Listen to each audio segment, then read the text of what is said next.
Also, wrong backup solution. Hello. You can now all hear me, but you cannot, in fact, hear anyone else because, you know, audio. Oh wait, there's two different ones here.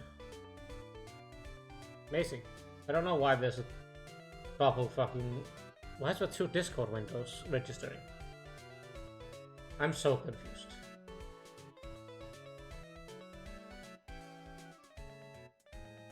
Maybe. Anyway, hello, welcome to stream. This is, as always, not scoffed, great start to stream. I'm just going to do a thing real quick. Mute Ace Attorney. And we take an audio output capture instead. And use the should be it.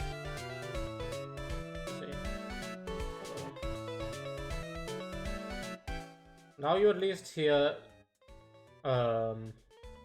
Ace Attorney. Can my co-host speak?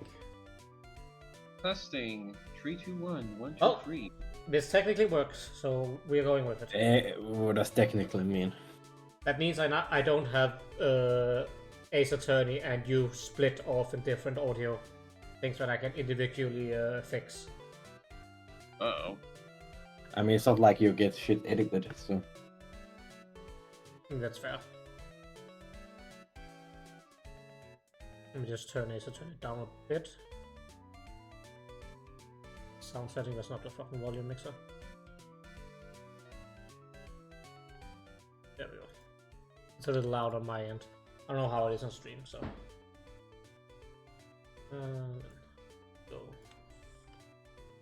This...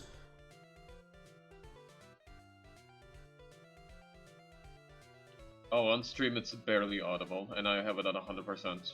Oh, well. I guess we can... Voices are kind of fine, game is extremely low. Yeah, see, that's the issue.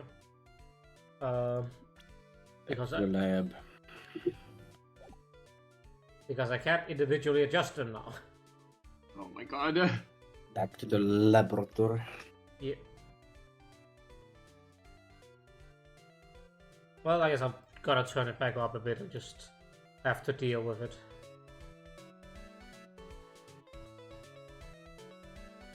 That's this one. There we go. Well, it's low on my end at least. Actually, does that have an effect on the output?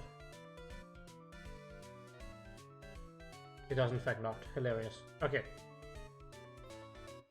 With that out of the way, welcome back to Ace Attorney. It's been a bit over a week.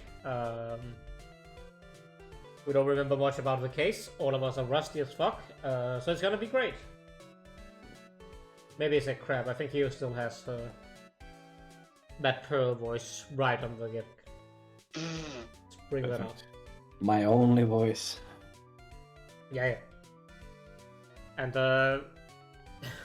as always, we are immediately starting out with Oldback, so I am getting to work.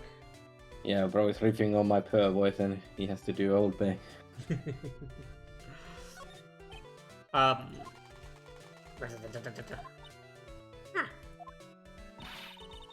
You're a million light years too early to be asking me questions, Whippersnapper. Looks like the only way I'm going to get any investigation done is to first do something about that kooky alien. Doesn't she cut off her own oxygen when she has that thing on? I think Good. so. Good. Yeah, to say. What do you present her that makes her talk?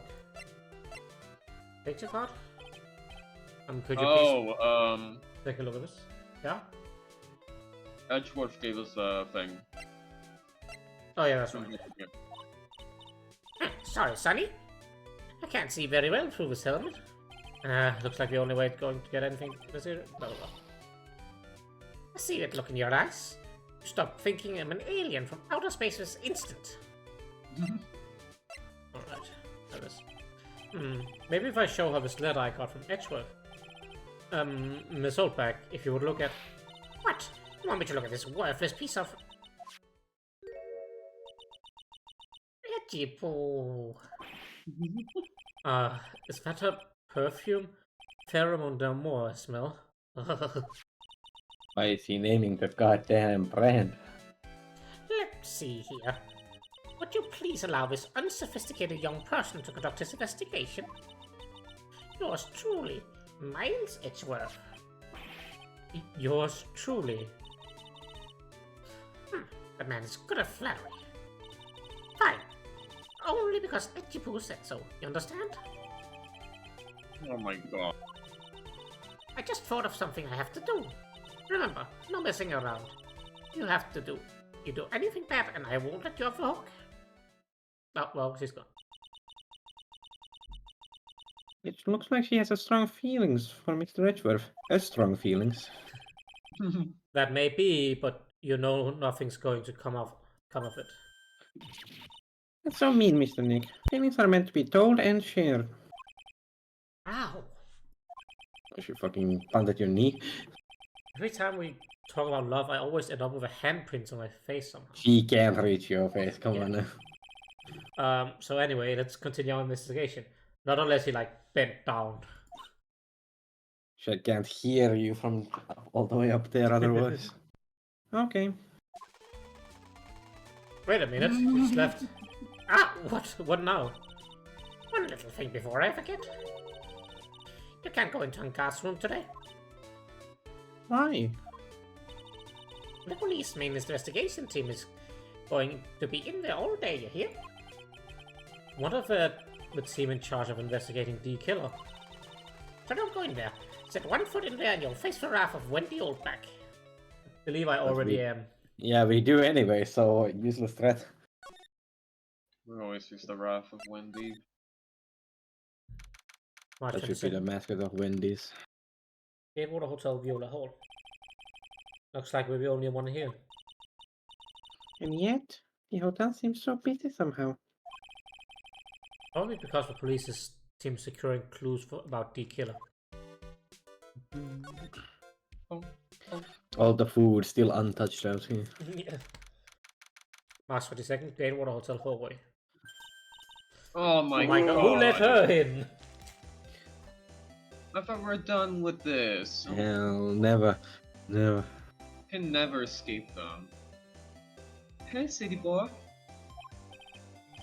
Lotta, you're still here.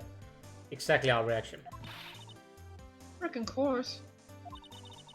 An investigative photographer eats her stars of her ability to stamp up the scoop, yeah? This hotel just has that aura of mystery. You know, like something's always about to happen. But, do you have a camera? Rick, given. The photographer's gonna have cameras out in the air like corn to be a real pro, you know? Okay. Whatever that means. So I'm hanging around here. Yeah, I don't know what that means either. Translation required. Speaking of cameras and feet in the mouth, do you have mind your breed thief? Breathe Bread thief. thief. Bread thief. We get a sovereign in here to translate Lotta. Why can't you drop that thief thing already? Oh, do we have to give her the camera fucking back? Probably. Want to ask about the night of the murder. What? You're really gonna shell out the bucks for the info I got? Lotta, you were loitering in the hallway the night of the murder, were you not? Well, kinda, but Brace yourself, Phoenix. Here it comes. I didn't exactly hang around here the entire time, you know? Followed a few stars around. Got a few autographs, shook a few hands, had a soda pop with a few of them too. Looks like she wasn't here the entire time that night. Just gonna believe her, huh? If at all. Yeah. Upon the sound of it. The security lady also wasn't in this hallway the whole time either. I guess this means there's no one who can tell us who came and went that night. So about the notes inside your camera case. Oh, that ditty I wrote? Really? Yeah. I believe... Can I believe what you've written? You mean the stuff about Angard shoving his manager lady onto corridor? Yeah. Well, I reckon you best not be believing that. What? Look, I sort of wrote that on a whim, you know, writing whatever came to mind. Whatever came to mind? Yeah, when you get down to it, it's just a lot of random bulldooders. Hey, what's with you? Why are you staring at me like my grandpa used to? Well, that makes sense. Pardon me? Hmm. Hey, why do you look like you suddenly got older too? Or am I just shrinking here? Me, huh? Don't know about that one. Oh, my baby, my $1,600 baby. If only babies only costed that much. Yeah. What? I still wouldn't get one. It's too That expensive. caught me Oh, off yeah. guard. Oh yeah. This is the red-coated prosecutor anyway. The guy told me it was evidence and refused to give it back to me. Well, that's kind of how it is. Hey, you're that redcoat's friend, aren't you? Ain't you? Put in a few good words for me and give me back to my camera. You want me to do that? Listen, make the guy real good for about 5 hours, and I guarantee he'll give it back. Why don't you do your own dirty work? Well, I reckon it's time for me to get going. A tablet photographer without a camera is just a tab boy, huh? What? Yeah, I guess so. Keep yourself together out there, you hear? I'm coming to see you in court tomorrow. Is she also slowly losing oxygen like Old Bay? You think that thing on her head is actually a helmet constricting her oxygen? Okay, I'll see you then. You too there, little, keep up the good work, okay? Okay. Don't be pick about your food now. Okay. And make sure you do all your homework, you hear? You got a soundboard for this? Okay. And if you happen to find yourself a camera, make sure you bring it right to me, you hear? Would you please just leave already? Okay. Please, cause I fucking wanna clip that so bad I make it into a fucking sound thing. Just that. Okay. Yeah. March 22nd, Gatewater Hotel, Corridas Hotel Room.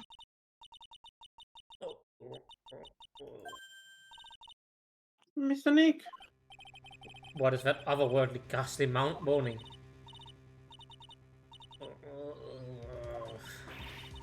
I hate evil ghosts. Wee, wee. I don't think it's a ghost. Maybe it's a demon. How about open your eyes? Oh my Wow! Teleport's behind you! Nothing personal, kid. Wait a minute, why was they were hearing moaning? I don't even want. Uh, Oh. We don't talk about that. Excuse me? What are you calling a demon, Fred? Zoinks! It's the alien. Zoinks! What are you calling an alien? Oh, it's just you, Miss Oldback. What are you doing here? What is wrong with young'uns today? I came down here to pay my respects to poor one, and you're disturbing me. Why is she finger strokes and moaning? I don't even wanna know. Don't worry about it. I think it's meant to be crying, but I'm... General Just- grieving noises. let's not worry about it. Please talk to me about the night of the murder. Just one more time. Please don't. I talked about it plenty at the trial. I was fooled, tricked, deceived by that fraud of a photographer and a note. You're slogging around here with that imbecilic look on her face. With that imbecile look on her face? Okay, got it. Now hold on a second there, you little pipsqueak. If you're going to... Sorry. I am... Finally happened. It finally happened. Just killing him. Yep, doing all back finally killed him. If you're going to take notes, at least make me sound better than that. Oh, alright. Now I've seen everything. But you know, I was working that night too, doing my job, minding my own business. So it's not like I had time to waste standing around here that whole night. I was wondering if you could tell me a bit more about Mr. Korea. He was the most popular star, you know? Never especially hit where it counts, in my book. But I heard that he was lagging behind in the polls against Mr. Angard. Ah, well, that's just a recent thing. Bad luck and all that, you know. But he was going to become an even bigger star than he used to be. Look, just look at this mountain of presents. It's a show of the mountain of feelings that all his fans had for him. Yeah, that mountain is pretty big, and certainly not nothing to shake a stick at. Mr. Nick? What is it, Pulse? The presents. They're all bears, right? He's got a point. There isn't a single thing here that isn't a bear. Oh my god, they're right. I only just noticed. Wow! All of Mr. Teddy Kurida's presents from his fans seems to be bears. Oh, that's because you can't think of none without thinking about bears. An order from Ian or something. Bears? Why bears? Wait, what did you just say? Going Stan. well. Keep going, Belt. No, we're waiting to hear what you have to say. Stan. Wait, what is there to say? Because Ian fucking tries to profile me as a bear.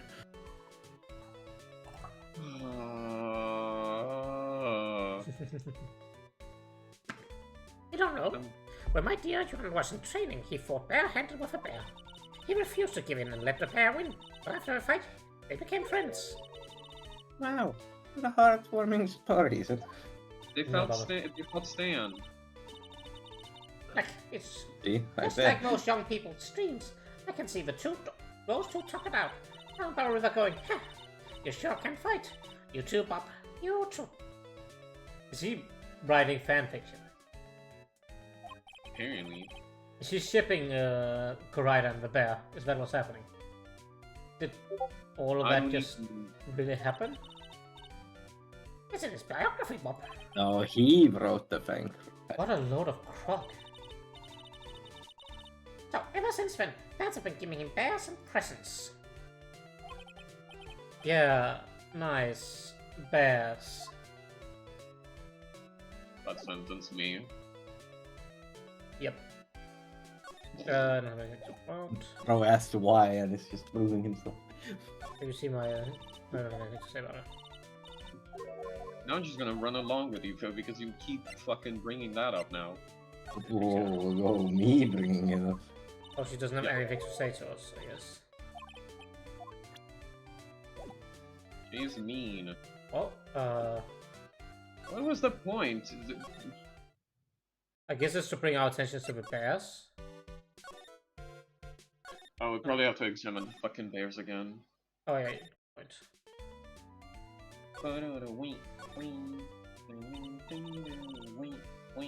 The bears.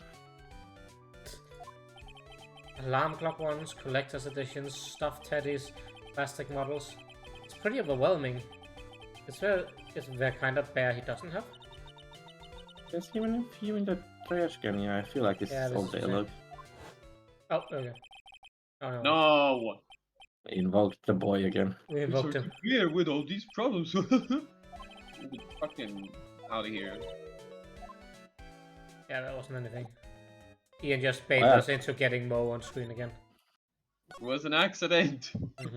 Accidental Mo. Oh, detention center maybe. Yeah, I'm thinking that we... Oh my We god, could- it's because we have... I forgot what you... Oh yeah, he's employed here now. Yeah. It's because for some reason we can only go here from we can only go to the city center from Brian Cole offices. I don't know why. I'm sorry, but visiting hours is open for some say. Oh, no. I have so many questions I need to ask. I'm sorry, but I'm Phoenix Wright and lawyer for one of... You're Mr. Wright, you say? Oh yeah, there's a message here for you. A message. It's from Matt and God. Ah, here you are. What did he write? Is it something really important? I don't know. Well, let's see what it has to say. So, Mr. Lawyer, dude. I've got something really important to tell you. Why do I feel uneasy all of a sudden? Oh. Well. Oh, Mr. Wright. So actually, I have a favor to ask of you. I have this cat named Chew. I didn't put out a lot of food when I left the house, so he's probably pretty hungry. You think you could drop by my house and feed Chew for me, dude? My house is just a little ways down from the hotel, alright? Well, I Right. guess we unlock a new place. Go. Did he hand the keys with the note? Oh, Is it just leaves it unlocked? this is terrible. Let's hurry, we have to feed his cat. It is a cat. I'm sure Porsche's stomach is growling by now. Yeah, I guess.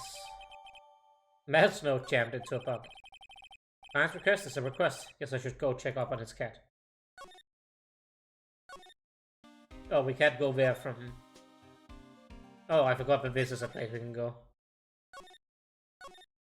Let's keep it that way. Yeah. God. Where do I have to go to be able to go to that? Criminal Living Affairs room? Department? Oh, it's a No, living it room. was living never mind. room. Yeah, I saw it.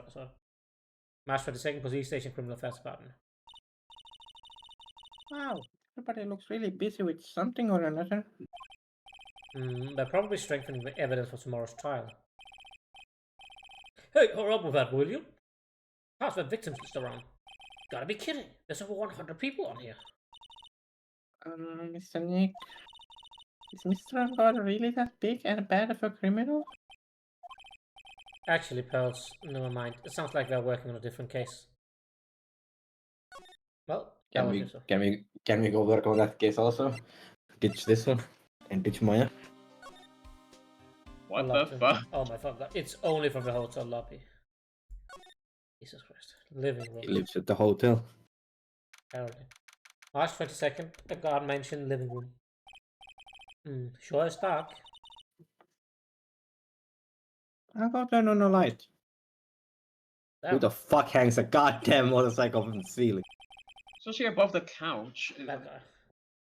So this is what a star's house looks like. Must be nice to be rich. It's empty except for the motorcycle. True. Come, Mr. Nick, let's find Shoo, the kitty cat. Shoo! Who's voice acting the cat? Stan. Me, birds are the animals. You don't have many voices, and also Oh you, boy, I get the cat. and also Stan, Stan. Belk is the doggos. So I thought he's just saying, oh yeah, you are the parrot. So I get the coveted role of cat. so I guess this is Shoe. Oh, what a lovely cat. Oh, Shoo. I guess Shoe is just a voice acted. I'm still gonna voice act it, I was given the role. Cat seems to like pearls. Pardon me. Oh, there he is. May I help you with something, Mr. Oh, we're lawyers. Actually, I'm Mr. Angar's lawyer. The masters? Then you must be Mr. Wright. Yes. Did they not recognize him? It's a pleasure to meet your wonderful self. Did who not recognize him? Phoenix. I guess not. They literally saw him when he kidnapped Maya. Oh yeah, that's true, they actually did. I am the family butler, John Doe. Ah, yes. Really? Nice to meet you. Also, if you're actually meowing, Stan, it's not picking up.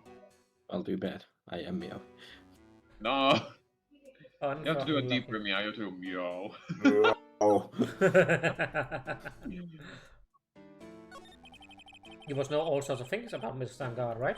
Well, look at the heads above the door, it's like references. It's the pink crystals Oh, yeah, that sure. they're making one. Mr. Sir, I don't believe my master is capable of such a foul deed as murder. And, anything else? No, not especially. You look like you are. It's not appropriate for lowly servants to speak of a master or his There's affairs. no way they forgot this Stitch Face's goddamn appearance. How typically butler-like, as it were. Mr. Doe, how long have you served this resident? Well, sir, I have to say, maybe about 1 year. And, anything else? No, not especially. It is not appropriate for a lowly servant to speak of himself and his affairs. You know, I would have thought Mr. Angard were kind to have a maid of our butler. Okay, Weird. that's a very cute cat you've got there. It is my duty to take care of him. The master's rather fancies. And why were we sent? Yeah, why were we sent here? There's a butler to give him food. Oh, he's infiltrating here or something. Yeah, and anything else? No, not especially. It's not appropriate for a lowly servant to speak of a family cat. Family Cat has very private affairs. Yeah. Well then, I guess I don't need this piece of scrap paper anymore. Well, that could have been relevant for sure. Well, I'm afraid I must take my leave of you now. Oh, we should probably get going ourselves. Ah, so young and yet already so accomplished. A master of law. I don't know about the Master of Law. But there's also a lot to be proud of being a butler, in charge of a house and all. Thank you for your compliments, sir. People are not always who they appear to be. Now, if you will excuse me.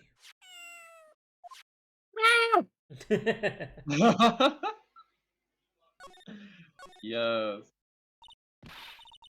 A giant bicycle is flying through the air. That bicycle, Pearls, is one where you don't have to pedal and it moves on its own. Really? How? Sorry to disappoint you, it can't fly. That's too bad. That's what we're gonna talk about here. Okay. I would talk about it. Matter of fact, that it's hung up, I'll just talk about why the fuck it was there. Both. It's a very comfortable and spacious lounge set. Wonder if famous stars drop by and sit around and have a good time. In any case, I don't really belong here, do I? Ah, what does it mean feeling inferior today? Oh, Oh, there's a giant cooking hearth here. that's actually a fireplace. He knows what a fireplace is, there's no way. How are they different, Mr. Nick? You know, I've never actually seen a hearth before. Come to think of it. Should come and visit Faye Manor, then. I'll show you one when you do. Oh yes, he reads thoughts. They always have. There are masks here. Yeah, the one in the middle is the Steel Samurai. One next to that are the Pink Princess and the Evil Magistrate. Fought many battles against the backdrop of Neo Tokyo. Wow, you really know a lot about the Steel Samurai, Mr. Nick. Don't know whether to laugh or cry at that. I know more about the show than a kid. Yeah? There's a small door at the bottom of this bigger door, Mr. Nick. Bet it's for Mr. Angard's cat to use. Oh, you mean Shu? The door, it's locked tight. Well, I guess that's to keep nosy people like me from entering it. Oh, okay. Feel like we've done a lot right now. Oh, detention center again? Maybe? They just killed all the music. Oh. I'm sure if you go to Old Back, you get up Gumshoe. Already talked to him. There's no one in the Hardy Clinic, right? Nope. Oh god, please no. Like, Yes, you know, I like going insane, so I like voicing that character.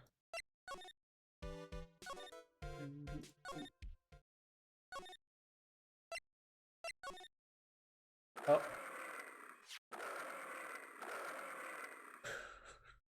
I'm Uncle Bear and I say it's barely 8 o'clock. What is that infernal racket? It's one of the presents going off. Sounds like it's already 8 p.m. I passed your best time. That startled me. I thought I was going to die for a second. 8 p.m. It's the time when the award ceremony ended that night, remember? Time sure flies. Hard to believe it's been 2 days since the ceremony. The transceiver. Right. Hello? Hello? This is not a phone. Maya, how's Maya? You haven't heard her, have you? It seems you are not able to fulfill your end of the bargain, Mr. Attorney. I have heard the news. So it will seem my present did you no good. No, Mystic Maya. One more day, please. I'll ask you for one more day. I get a not guilty verdict for sure this time.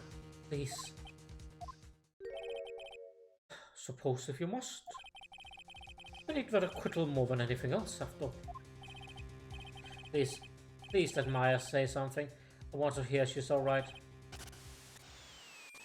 correct. A little... What is this static all of a sudden? Hello? Hello? It seems... But... Connect... Damn it. Did the transceiver just suddenly break? Excuse me. Oh, What happened? I don't know. All of a sudden it became nothing but static. I'll stick my... Why did the transceiver suddenly break like that? Should probably have an electronics expert look at it. Sooner the better. You wouldn't happen to be an electronics expert, would you? Among her many talents. You never know.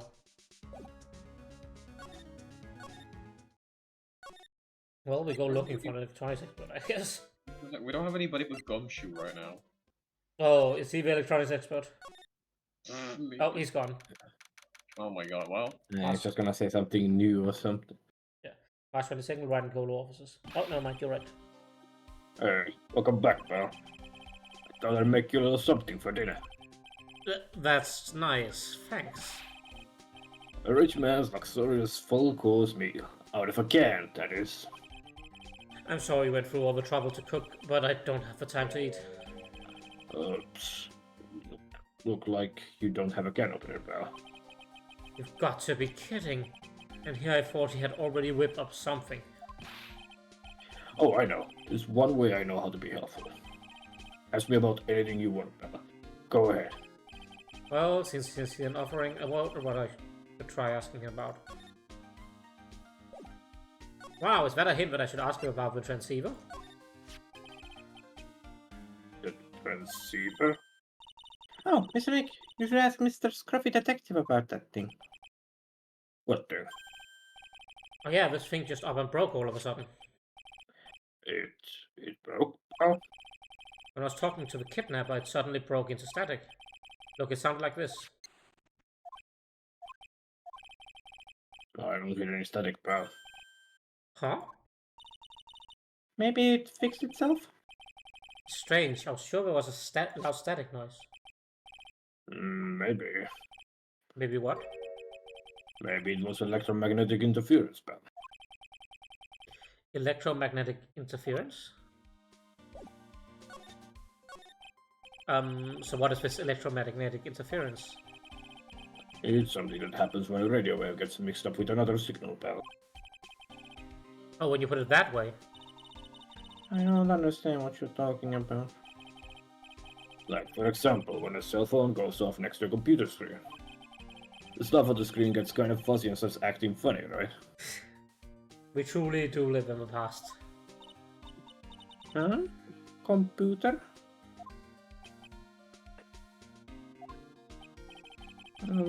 It's like when you use the dryer next to the TV and the screen starts looking weird. Oh yes, the TV does that. Oh, so that's what you're talking about. She seems amazingly happy at being able to understand this. So the room you were in when that interference to the transceiver happened. There's gotta be something there that's sending out very strong radio waves, pal. Something like a listening device or something. Specific pitch? Yep. Ah, Hey, speaking of that, where were you when it happened? We were in Mr. Corrina's room, the scene of the murder. What? That's it, I'm going to sneak into the precinct and get a bug sweeper. I'll meet you at the crime scene later, alright, pal? ah, wait, Gumshoe.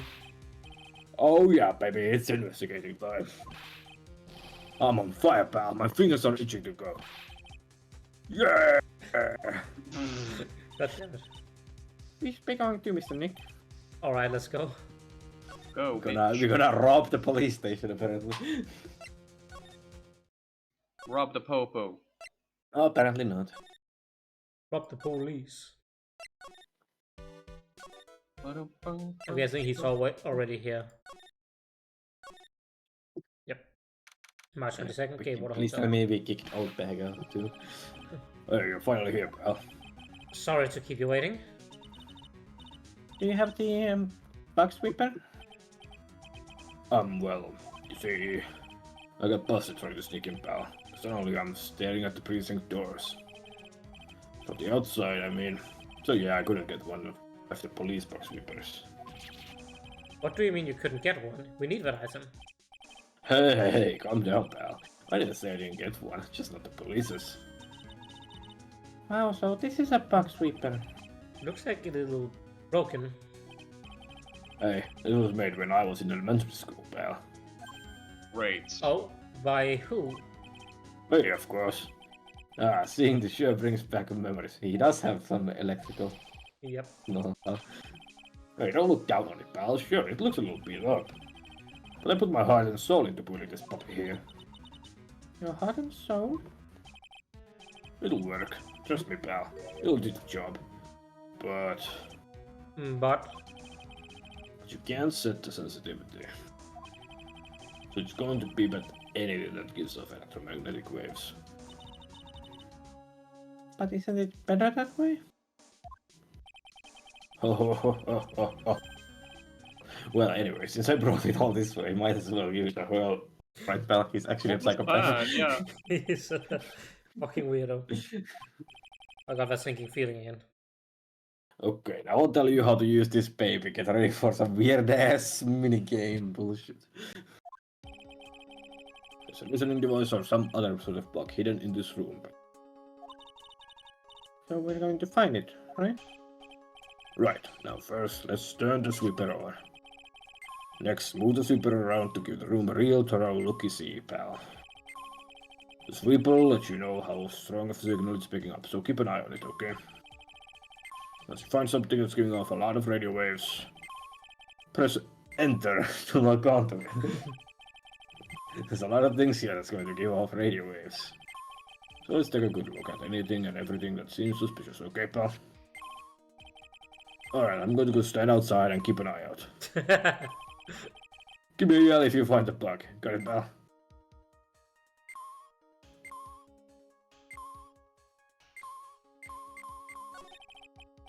A cell phone. Nope, no box in here. A cell phone. Come on, Pearl. Leave her alone. What? Don't tell me you don't know what a cell phone is. I'm sorry, I've never seen one before. Phoenix, so young. Yeah, that's a lot more reasonable considering when this game is set. Now that she mentions it, my cell phone couldn't get any reception while I was staying in Korean Village. And Pearls has never lived outside of that village, so... Well, I guess I can't say it's impossible to live without one. Well, the phone is most common place for listening devices, eh? But let's take the receiver apart before we get ahead of ourselves here. Wow, you know a lot about electronics, don't you, Mr. Nick? Yeah, I know tons, especially when it comes to taking them apart. My specialty. I'll leave the fixing part up to Gumshoe. So, is there a listening device in there? No. And I really thought I had to be in the phone too. Are you able to recognize a listening device among the other devices in the phone? Well, lovely bear. Hey. Ah, this was one of those fancy bear-shaped toy robots. It's a robot? It's a real robot? They're all staying. Yeah, it's a real one. Yes.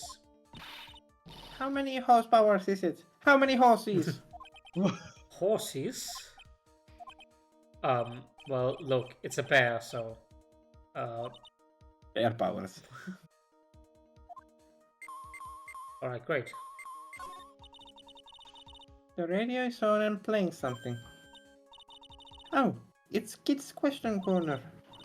Professor, why is the Earth round? Yes, why is it, Mr. Nick? Why don't you listen to the radio program a little more, Pills? Wow.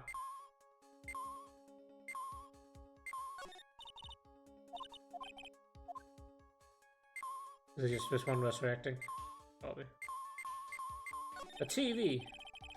I don't really think a listening device is in the TV of all places. Looks like the TV was left on and it's now showing an old samurai movie. Yeah, this channel plays all sorts of international movies, as well as domestic ones. You know, every time I watch one of these old movies, I always think, wow, these Japanese stars are really good at English. Yeah. When I grow up, I want to study Japanese. I should probably keep my mouth shut here and not destroy her dream. Just flip the languages, guys. Well, the listening device isn't in the air conditioner. Hey, yuck. This air filter is covered in dust and dirt. Yeah. Come, Nick, let's wash it. Wonder if being a neat freak makes even the tiniest dust bunny look colossal. What? Oh, nothing.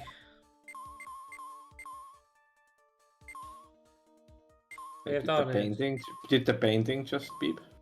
Oh, just regular ass beeping. Whee. Find the suspect. And here we have a dryer. Nothing unusual here, I think. A dryer? Oh, if you use it next to a TV, it'll make the screen look all weird, right? Yeah. And when that happens, it's called electromagnetic interference, right? Hey, good memory, Pearls. I will never forget it for the rest of my life. Good job. It's a TV's remote control, but doesn't look like the listening devices in here.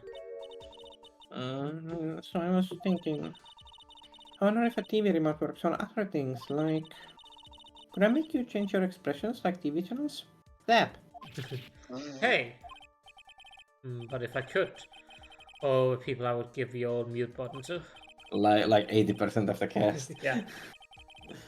Well, I don't think we're going to work on me. Why don't we try it on Maya tomorrow, okay? Wow! Okay.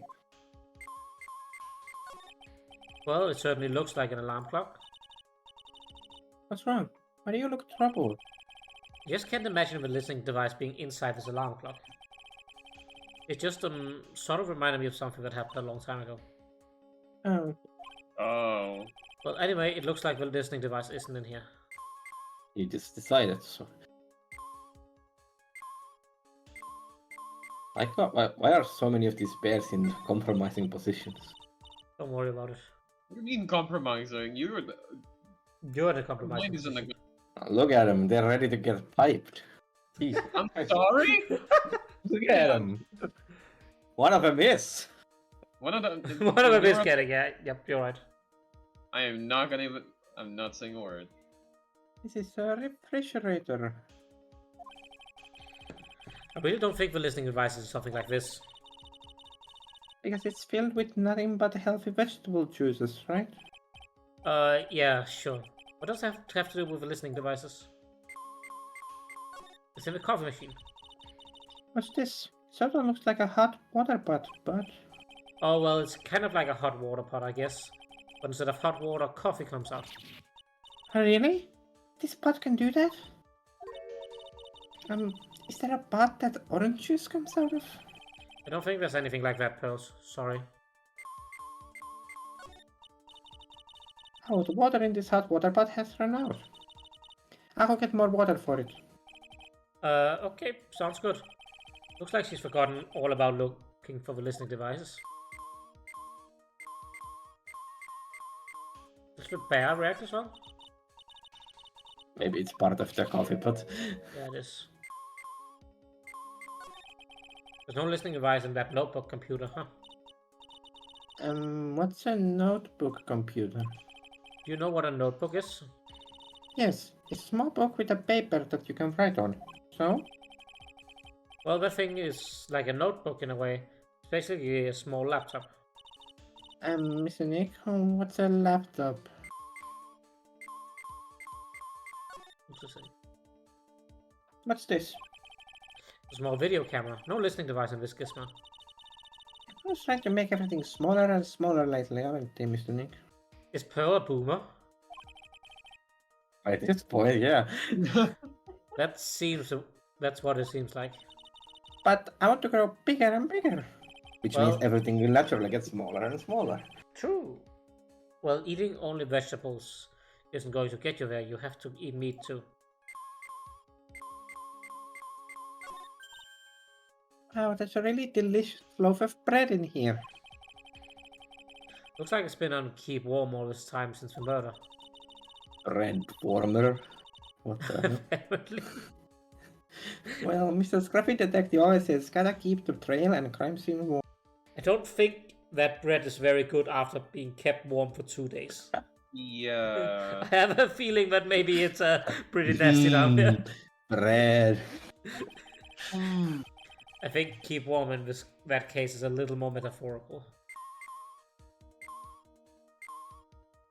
We run out of obvious electronics now to click now. Hello, Locke. Welcome in. The crime is how much old back we're seeing in this case. We're solving the murder. We're still solving the murder of Juan wait, go Corina. back. It picked up on that big ass head. Oh, it did. You're right. I knew the big bear was the guilty one. It's Stan again. I need to stop saying it's We're trying to find a listening device. Is it not Stan? It's not Stan. This is just a giant stuffed teddy bear, right? It's the biggest one I have ever seen. Oh. Hey, so did you guys find it yet? The listening device, I mean. No, not yet. But this bear's eyes. Well, let's see, let's see. It's always the best. Yeah, they're big for yours. Perfectly normal stuffed bear with some really strong radio waves. Sounds like you found the device to me, pal. Let's take this big fella's eyes and see what we got. Name one innocent bear. Hmm. The one with the forest fire? Oh yeah, So you're not helping your case, you know? He's not innocent now. Belg is an innocent teddy bear. Belg is definitely not innocent or a teddy bear. It's because I Smokey said so. eats people? That's news to me. Well, Yeah, I don't know Smokey lore. All I know is he tries to prevent forest fires, and I guess that's a good alignment thing. I thought Who is Smokey? That's the forest fire bear. Only you can prevent forest fires. Oh. I thought Paddington was pretty innocent. You know who's not innocent? Barney, the fucking dinosaur or whatever. True. Why Barney else would he from the want no bear. fires? Paddington went to prison, and he got a point there. Then again, not everyone who goes to prison is guilty. Okay, Winnie the Pooh is just wholesome, though. Come on. True. What did he do? I'm the donkey. I'm the... I don't know. We're all with donkey. I suppose, yeah.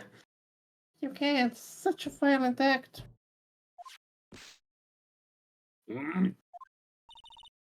No.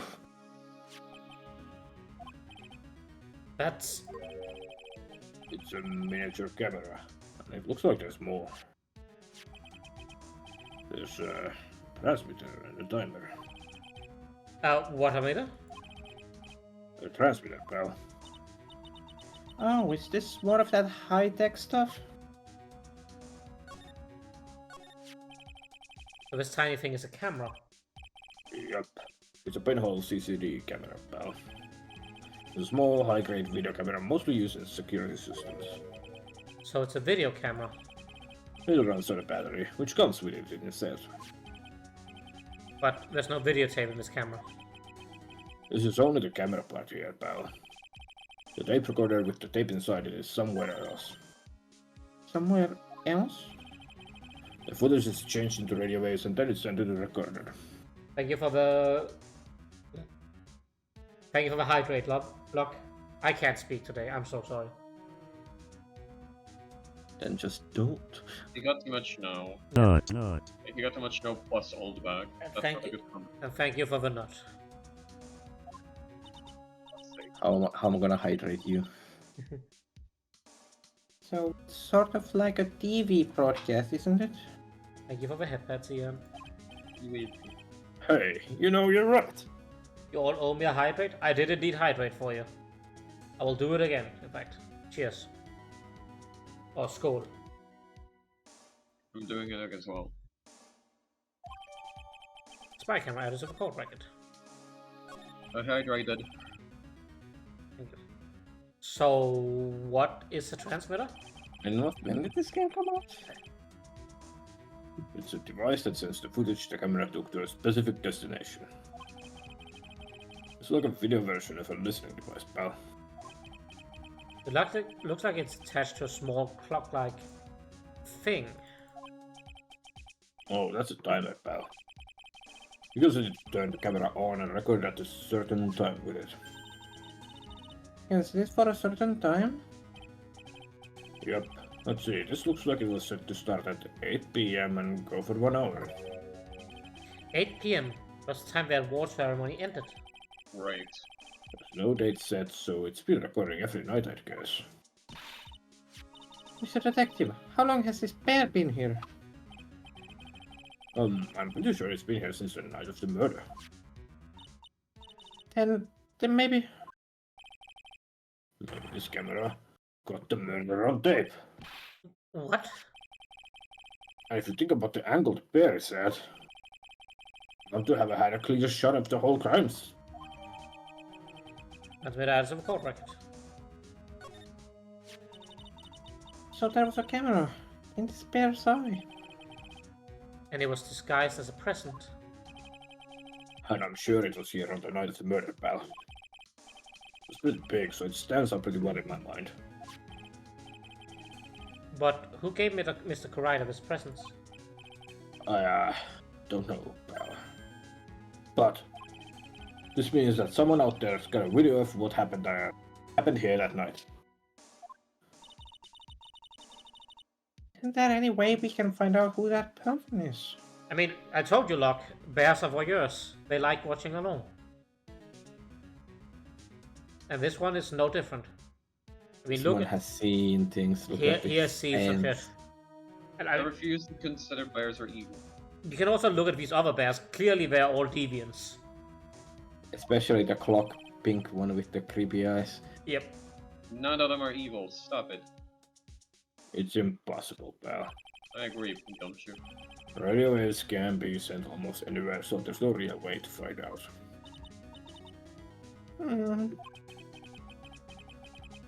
Is really no way to find out? Stuff bad to the court record. I got it. What? Hey, pal, let me borrow this mini camera for a bit. What are you going to do? I'm going to go around and see electronic shops and see if I can find out who bought this. But that's impossible. I mean, it's already 9 p.m. Leave it to me. If I have to search all night, I'll find your man, pal. All bears are evil except the one who was in the army. He was a true hero. There was a bear in the army? Oh, the Polish artillery bear. Is that the one you're thinking of? I think I'm gonna opt out of this one. There was like a bear, I believe, that served with... It was either the Polish or Italian artillery. I think it was the Polish artillery. Yeah, the Polish one. Yeah. I don't remember the story about it, but it was during World War II. They just had a bear. What the fuck? Spy camera and transmitter given to Detective module. Oh yeah, baby. It's investigating time. And then he investigated all over the place. Yeah. I'm on fire, pal. My fingers are itching to go. Yeah! He's gone. Yeah. But Mr. Scruffy Detective sure is a nice man.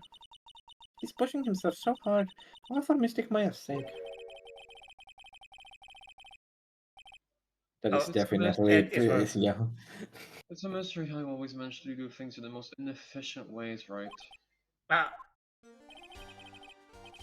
You'll have to excuse me. I heard your conversation just now.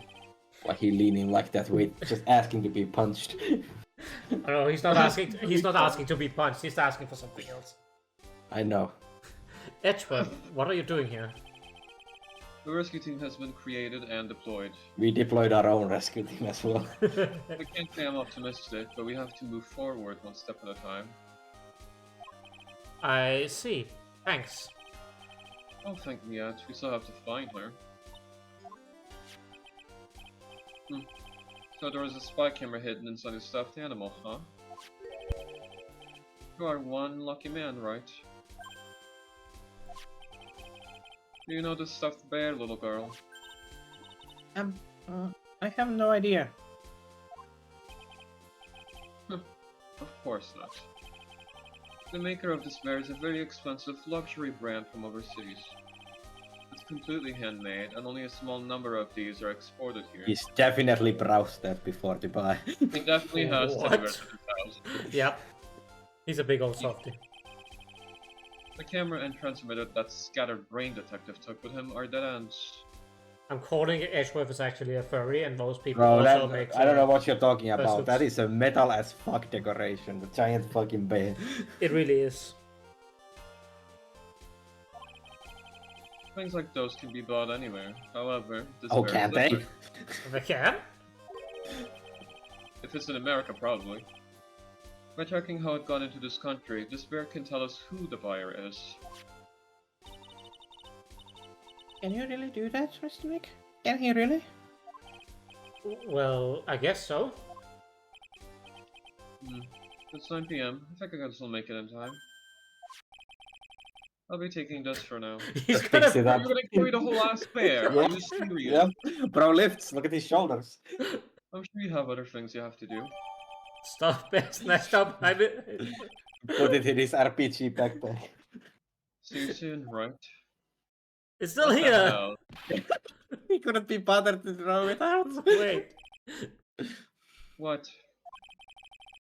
Why are you doing this?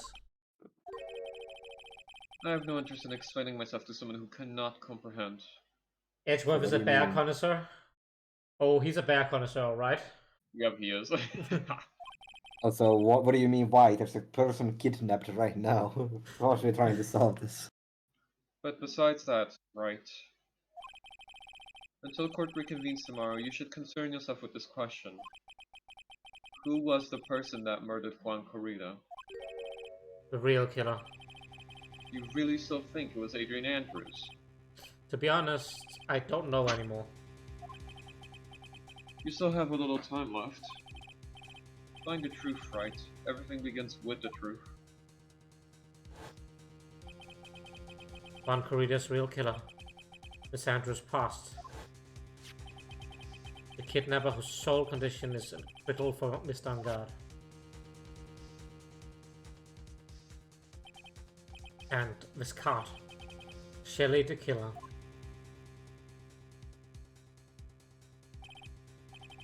Maya, the only way I can save you now. To find all the answers to this case tonight. I don't understand what your real intentions are, Edgeworth. But as you said, all I can do now is find the truth. To be continued. Right now. Right now. Right after a message from our save point. There we go. Wow. The sponsorship. Wham! Oh, we're still here. And the bear is still here as well. March 22nd, 9:14 p.m. Gatewater Hotel. It's past 9 PM already, isn't it? I wonder if Mr. Edgeworth has already found Mystic Maya. Or you just sitting here waiting? Huh? These things take time. I'll probably say probably not. The police are professionals, Pearls. We'll find her, so don't you worry. And if you can win a not guilty, and if we can win a not guilty verdict tomorrow, then everything will be okay. You're right. So the real person who killed Mr. Corrida was... That assassin, Mr. Shelley the Killer, right? That's a very good question, Locke. If it was up to me, she would indeed be working in the mines, where she belongs. Unfortunately, she has been sheltered her entire life and does not know what a Minecraft is.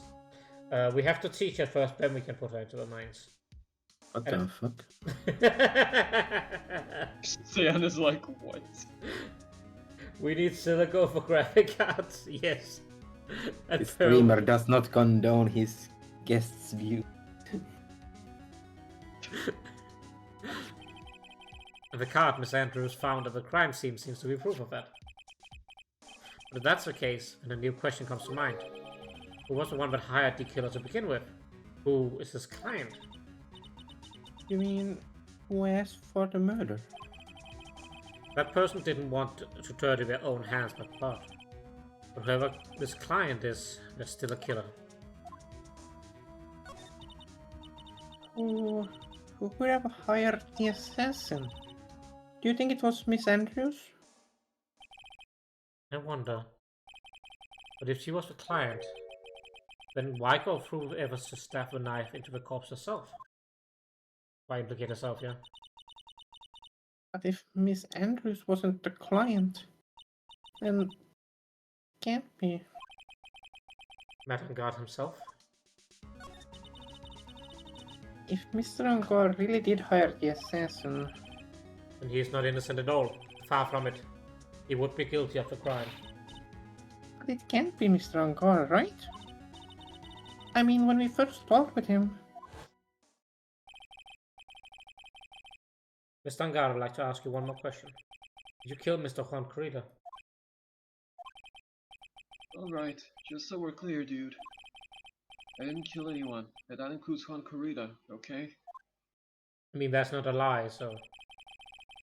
Didn't see any Cyclops at that time. Actually, that reminds me.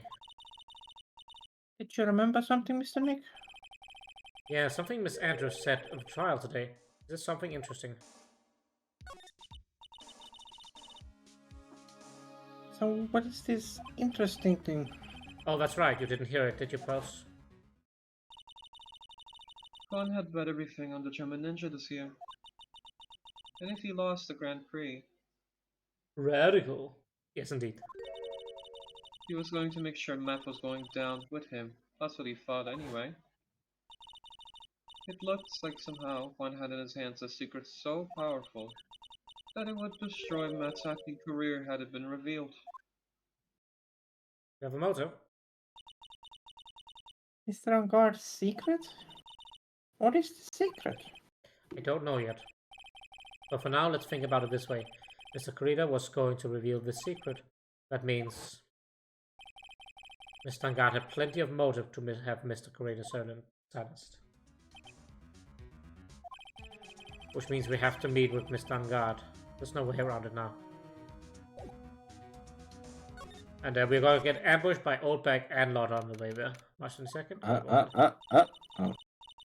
It's really getting late, isn't it, Mr. Nick? I just said this before. Yes, past 9 PM already.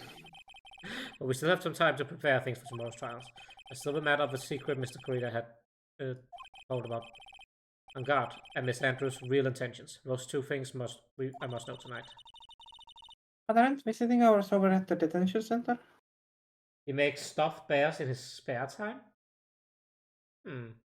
I think maybe D Killer does that. But who knows? Maybe Matt Angard has a secret hobby. Maybe it's Freddy Fazbear. I'm sure It's we'll not think of Freddy something Fazbear. else. Don't you worry. Ah, yes. The bite of whatever. Yeah, no, say it. Is that the bite of 87? No, don't. Yeah. I had to test his knowledge if he got March got it. 22nd, game 102. Oh my god, we did get ambushed. Get out of here. Get the, oh, No, she lived. Hey, Oh. wait. Nice. Alright, you need to do that more, Jan. Fuck it. Never mind. What is it, Whippersnapper? All I know is nothing that has anything to do with you is ever good. Like just now, I was handed this strange device for who knows what reason. And I was supposed to use it to search the whole hotel. That's the box reaver, isn't it? The one Gumshoe made. I don't know, and frankly, I don't care. But the request came from Edgepool, so... Edgeworth. And he said... I gotta be right back real quick. Yeah. if you feel angry, direct your anger at that unsophisticated lawyer. So I'm going to feel free to direct all my anger towards you. Gee, thanks a bottle, Edgeworth. What a pal you are. Well, this is an absolutely top secret, so you had better keep it to yourself. I heard I found a spy camera hidden in one of those prisons. Very interesting. I'm sure it was, you know. It was it was to catch poor one in the middle of a scandalous meeting. Scandalous? What's that? It means, well, you know, that gossip that's been going around, my dear Juan. Oh, you mean the thing with Miss Andrews? But I'm sure she must have had some reason to getting close to Mr. Corrida. I'll let you know another secret, young one. I know who planted that spy camera. Was that obnoxious puffy-haired photographer girl? The nerve of some people. Spying on people by herself, as if I wouldn't want to see it for myself too. Oh my god. Oh, back. Remember that moaning earlier? Yeah. Wow. I'm back. I'm back. The alien actually admitted her true intentions were changed. I don't know what you are thinking about, but I can bet that is nothing good. But I didn't say anything. So you want to know about Ron and that manager, right? Actually, as I hear it, they were something of a refreshing pair, those two. Oh? I tell you, Ron really welcomed that manager with open eyes, I heard. That manager? What are you talking about? You don't know? The manager woman who Jon had. It's a shame she killed herself, though. Oh, you're talking about Miss Celeste in Pax, Miss Andrews' mentor. Yes, that's the one. That's Celeste girl. She was supposed to get married, you know. Married? You mean to Mr. Corrida? Ah, really, you young kids today don't know anything, do you? That girl Celeste killed herself 3 days after their marriage announcement. 3 days after their marriage announcement. What the?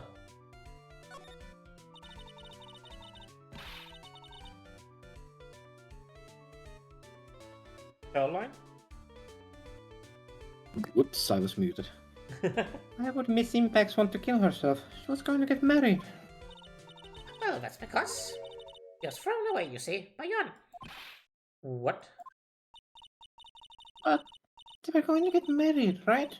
They promised each other, right? They held a grand announcement ceremony session, but 3 days later, Jon suddenly cancelled their marriage. Is that true? It wasn't in weekly new magazines. But why? Why did he do that? That was not in magazines, unfortunately. I see. That night after one killed the court of the wedding, the manager Celeste killed herself. Oh, terrible. I wonder what happened between those two. So that's just something to throw at Andrews. I guess. Nope, we don't have anything. Yay, more things to traumatize her with. Or we're gonna get ambushed by this time. I'm getting a slaughter. March 22nd, Gate War Hotel. On that night, there must have been at least a few hundred people here. I guess the police are done with their questioning and investigation. Looks like things here in the lobby finally calmed down. Oh, never mind. Highlands Keep jump on. scare. Do not jinx me with Lada. Hi, y'all. March 22nd. You're voicing her if she shows up again after that one. He's not. If she shows up, if you're voicing her, I don't It care. feels sort of tense in here, doesn't it, Mr. Yeah, it does. What if something happened? You're Mr. Angard's lawyer, right? Ah, yes, sir. Well, finally found the person we're looking for. A real decisive witness. A decisive witness? You mean for the Angard case? We're checking the witness statement right now. But I hand it to Mr. Edgeworth. What's Edgeworth up to now? Oh no. Who is this witness? I think you know this person quite well, Mr. Lawyer. Oh no. Mr. Nick? Between the kidnapper's demand and now this, can't see any way to win here. Oh yeah, Mr. Edgeworth wanted to tell you something. He did? Even if our visiting hours are long over the detention center, wanted me to grant you special permission, but there you go. What? Oh, I'm glad we got by here then. I've called them so they know, so they know. Go on, talk to your heart's content. Thank you very much. Such good news, Mr. Nick. Go talk to your heart's content. Sounds like the police are pretty sure they have tomorrow's trial in the back. They always are, they always are. Very excited to see Stan voice Lada. I will not. I March refuse. 22nd, detention center. I'm sure they must have transferred Mr. Andrews here, but Miss Andrews here by now. So that means that both Mr. Angard and Miss Andrews are in the detention center. Now then, whose story do I want to hear? We are going to kill Ian's voice first, and then let it calm down. Dude, it's Mr. Wright. Maybe you can get me off the hook tomorrow. I'm counting on you. I hope so too. Edward just dropped a bombshell on me by saying that Juan Corrida was killed by an assassin, and that the assassin's client is this man, Mad on Guard. What's wrong?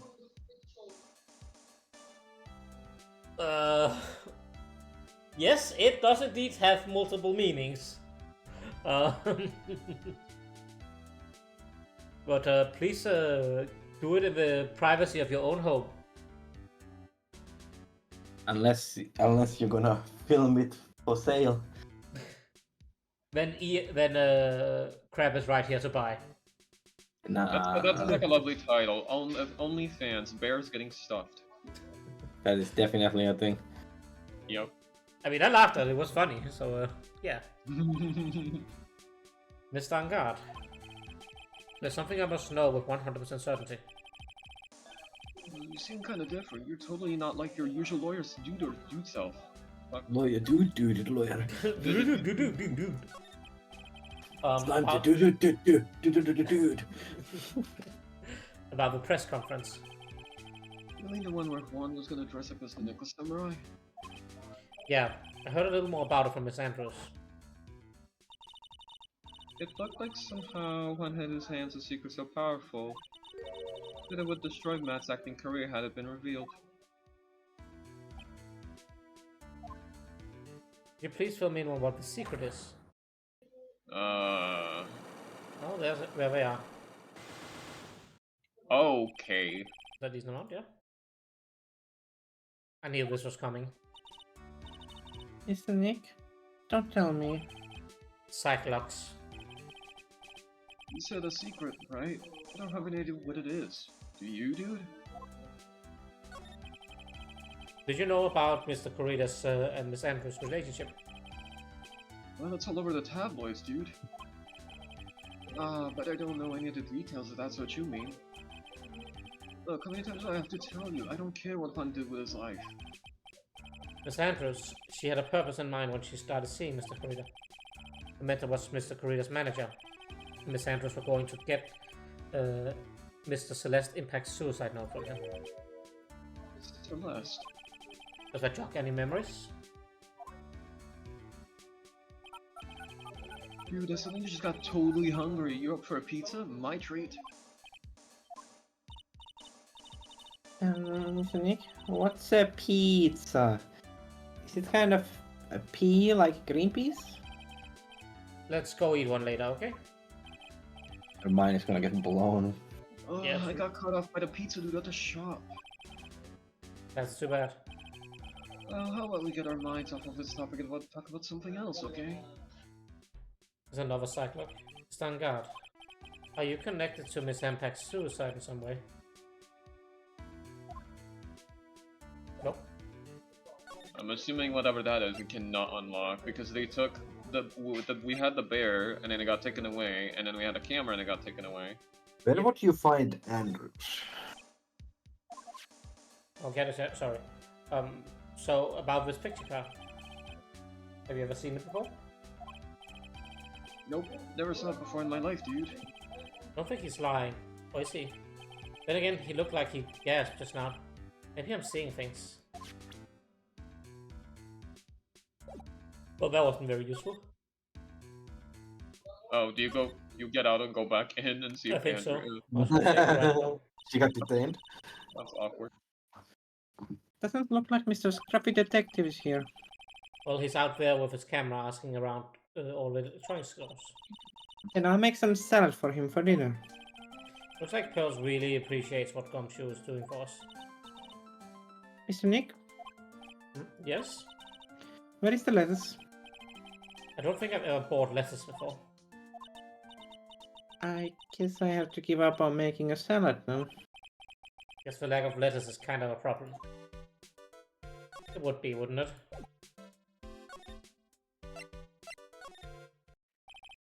Now then, whose story we want to hear? Yeah, Adrian.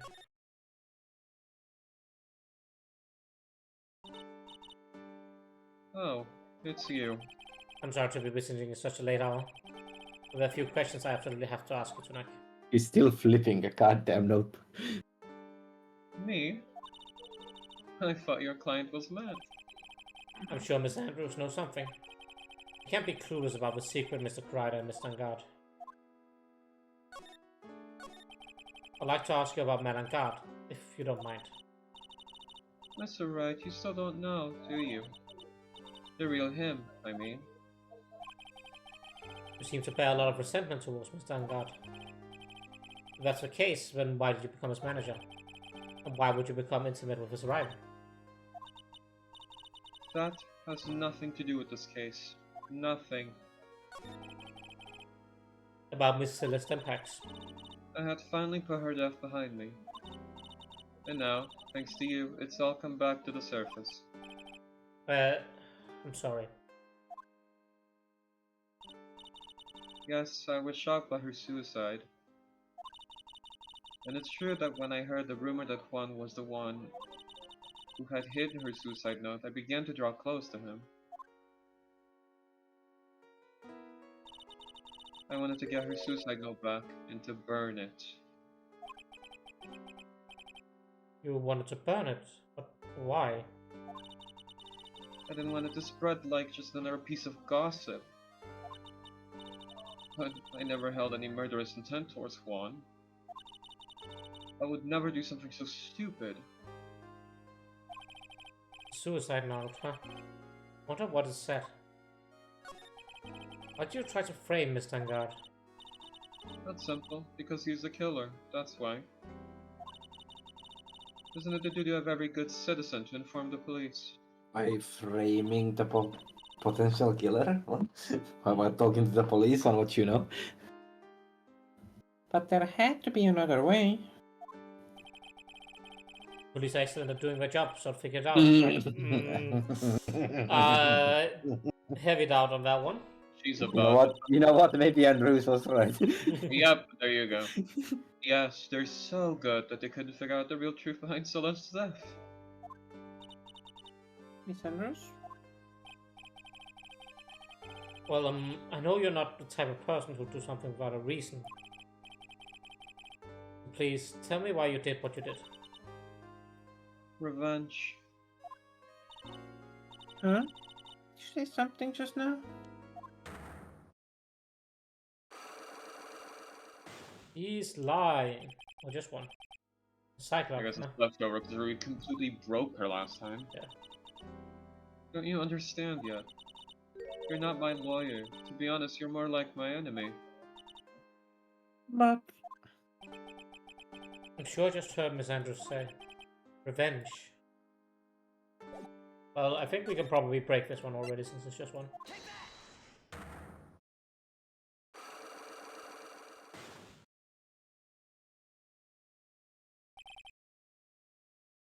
Why frame him? Can you please tell me why you framed Mr. Angard for the murder? I've already told you countless times. It's because I thought Matt was the killer. No, that's not it. I know you have a personal reason to dislike Mr. Angard. Miss Andrews, you may think I didn't hear it, but I think you said something earlier. You said revenge. So you are saying I was taking my revenge out on Matt, and that's why? What an absurd idea. I don't have anything I want to take revenge for. Miss Andrews, a woman who lives by being dependent on other people. There's something or someone in her past that would make her take revenge. I mean, I guess it's Celeste. I don't think we know why yet. Yeah, I have a feeling the cycle can't actually be broken, but we can try. Yeah. But it's silenced. Celeste. There's only one catalyst that could cause such a strong feeling, and even revenge. And that's Miss Impact's suicide note.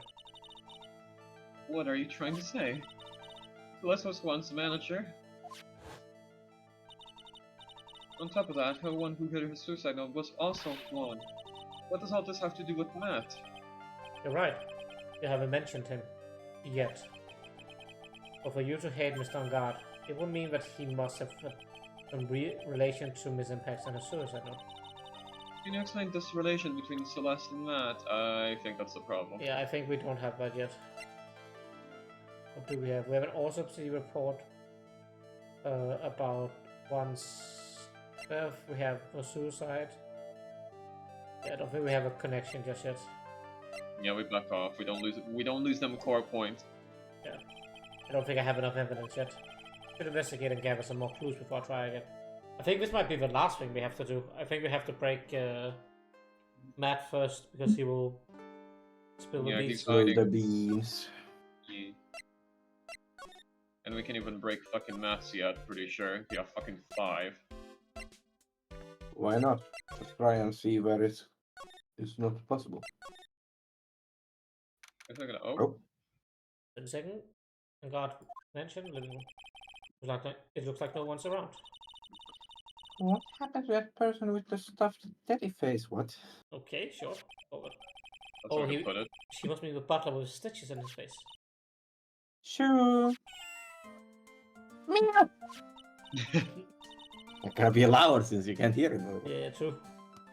There you are. I guess you're still awake, huh? Sure. Meow. Come on, let's play. Wonder if that butler, Mr. Doe, is already asleep or not. Oh. So anywhere we haven't been? Criminal affairs again? We've been My to criminal God. affairs already. Oh. I'm guessing nothing has changed in here. Yeah, it's still her. I guess go back to the criminal affairs then, since we went to the detention center. But I What, was like they told us. fairly certain I was there on the way. Maybe we're just That's it. supposed to have the evidence already to break the cyclock on. That's the thing though, but I think the camera and bear would be good, but we don't have that back. They took it or whatever. Oh, you're right. There was something else. I thought I was there. Cause I had a feeling, cause they're like, they sent you to the, they're like, oh, go to the detention center and talk to them, and now we could come back here and be like, okay, now what? I thought I clicked here in between that. I guess I didn't. Days, why are you licking us? That is a great emote, but why are you licking us? I'm okay. I'm okay with getting licked. You're Thank you. You're okay with getting licked. Okay. Alright, I'll hide behind Ian. Look what's licking though. It's cute. that is. Oh, it's gross. You're gross. Yes. Who calls it? Oh, Mr. Right, please, you have to help me. Uh-oh. Oh, it was Mr. Powers. Why the hell is he here? What happened? Why are you here? You see, I got roped into this somehow. What? Is he the fucking witness? Oh my I'm fucking god, he's going a to witness. testify at tomorrow's trial. I didn't see shit. So, the decisive witness is Mr. Powers. I was talking with a detective until a little while ago, and I was on my way home. And all of a sudden, you're under arrest, and I was brought back here. Oh. They said my face and whole self in general looks suspicious or something. I am so tired with this man taking the L every time. I Please. wonder if Edgeworth did it on purpose because he now knows Maya's fucking kidnapped or something. Maybe. Well, I guess I can see how they thought you looked suspicious. Why? I'm just a normal guy on an exercise show for kids. It's not a crime. This poor man. What the Poor, fuck? poor guy. So stupid. So, about this testimony you're giving, what are you going to talk about? I really don't. What do you mean you don't know yet? Why are you with us? But it sounds like I saw something pretty important from what they tell me. You saw something important. What was it? Oh, well, the detective told me not to talk about it. You can't tell anyone, and especially not that lawyer, he said.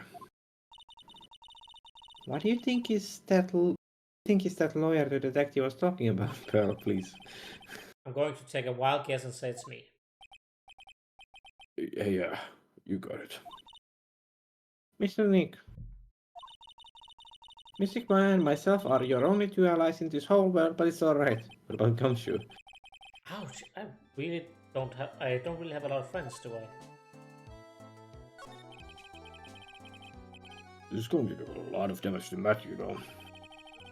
Because he's got that refreshing like a spring breeze image going. Well, what is he really like? Well, let's see. Matt's always been kind of a player with women. He would never really turn a pretty face away, if you know what I mean. He'd always say it's just a game to justify himself. Did he like start a relationship with the Celeste? Was it? Probably. How horrible! It's unforgivable. Sorry, didn't mean to offend you. But you know, he said once that there's only one person in the world who won't swoon over me.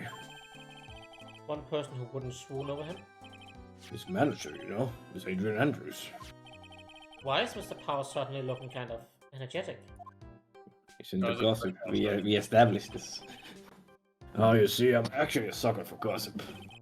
I mean, celebrities and their world have this dazzling sort of image, right? A dazzling sort of image? But aren't you part of that dazzle, Mr. Powers? He would love watching my brothers. No, I'm more of a hairy, sweaty, smelly, brutish kind of guy. Yeah, well, some people are into that. Uh-huh. It's okay. Really. I get to hear plenty of gossip about a lot of the other stuff around me as things happen. Not the crying dog emoji, no. Is it because I said it's gross? Probably. Yeah, probably. Deserved. Yeah. What the fuck? I feed on the tears. Could you even classify Powers as a bear? Yes. Yes. Moving on. Where are we going? Moving away from the bears. What? You're saying he just doesn't get stuffed? I'm Nah, he's- sorry? Where's Nah, he not. I refuse to put him on bottom. Not my man. He's my absolutely. boy. He's Yeah, absolutely. Yeah, the but boy. but he doesn't swing that way. No, he's going to the straight on the sexuality tier list. Alright. What is happening? What the fuck are y'all on about? Help! I am earning my 18 plus language rating. Seek assistance right this moment, you two. What the fuck? Say it. But that was not Crab's fault. Yeah, me. What do you mean? Well, my that's true. Oh, Oh, hey, so did you hear about this yet? About his Andrew's mentor and her suicide? You mean the Simpax? I heard something about how her wedding was cancelled. Yeah, that's what I'm talking about. I wrote about it a little the other day. About that mysterious death. Hey, Mr. Wright, why don't you ask me about that? Go on, go ahead. I'm not just gonna say it, you're gonna ask me. Mr. Powers is so charged up, his skin is practically glowing with electricity. Hey, so, have you heard this? Celeste left a suicide note. And they say that Juan went and hid it. We heard about this in court today. But there wasn't actually any proof that she had left a note. Well, this is what I think. I think that something bad was written on that note. Wow! Something bad for Juan, that is. Something bad for Mr. Corrida? Why do you figure so?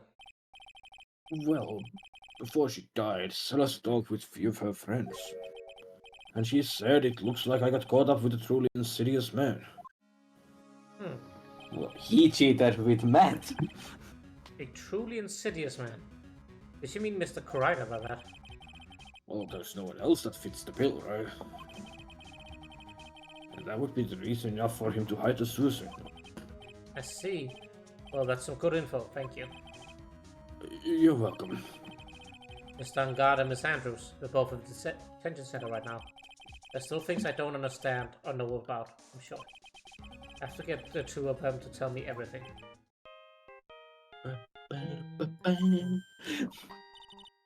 Your phone. Hey, that's a Steel Samurai theme song, isn't it? I don't like the sound of this ringtone right now. It sounds kind of ominous. Yeah, I know. pick up. What the fuck? Hello? We're in trouble now, pal. I'll be back at the office really soon. What's wrong? Something really unexpected just happened. Mr. Edgeworth, he... Edgeworth? Anyway, hurry up and get back to the office, pal. I don't know what's going on anymore. It's no good. Yeah. Hello? He got cut off. What's going on, Mr. Nick? Gumshoe said we needed to go back to the office right away. Then we should hurry back. I'm scared to go back. What are you talking about? Mr. Nick, pull yourself together.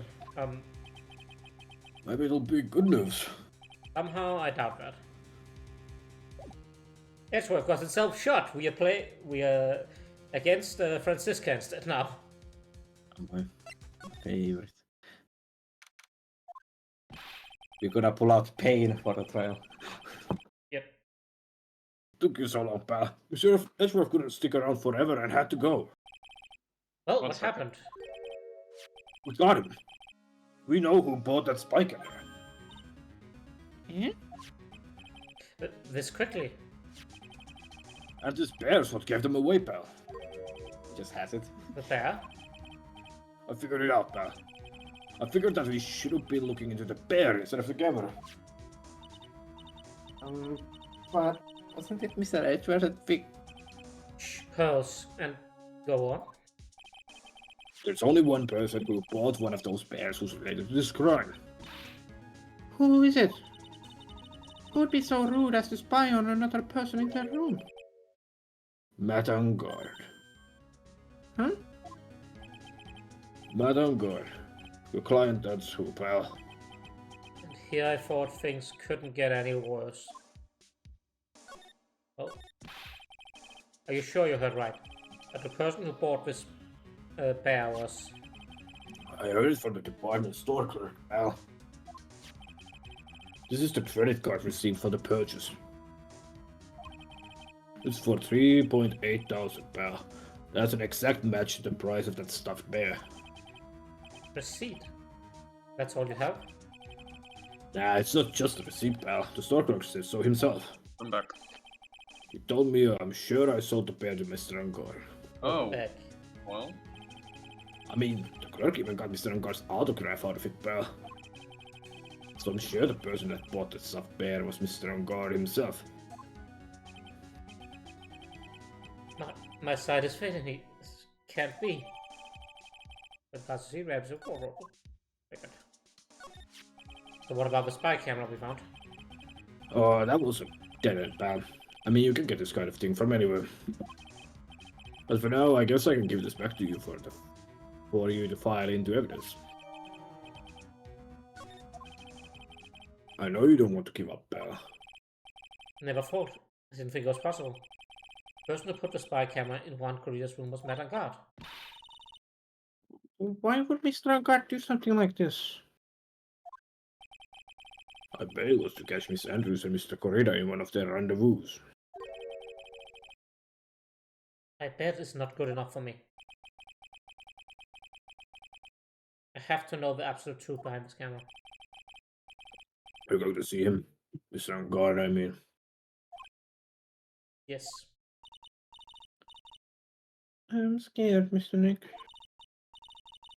I wonder what we will find out next. I'm scared of myself, but I have to put a good face on for those.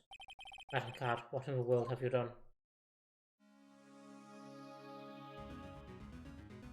Oh.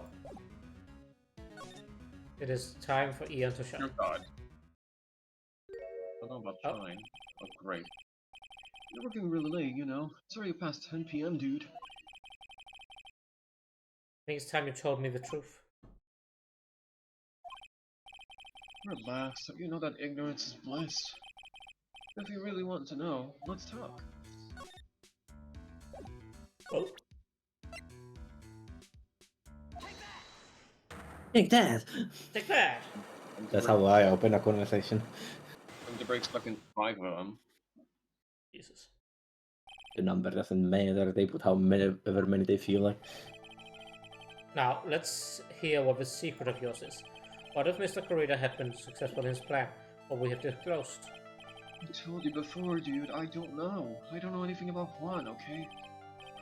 Look, Mr. Wright, I can keep on singing until I'm blue in the face, but I totally didn't pay Juan any attention the whole time that night. Oh.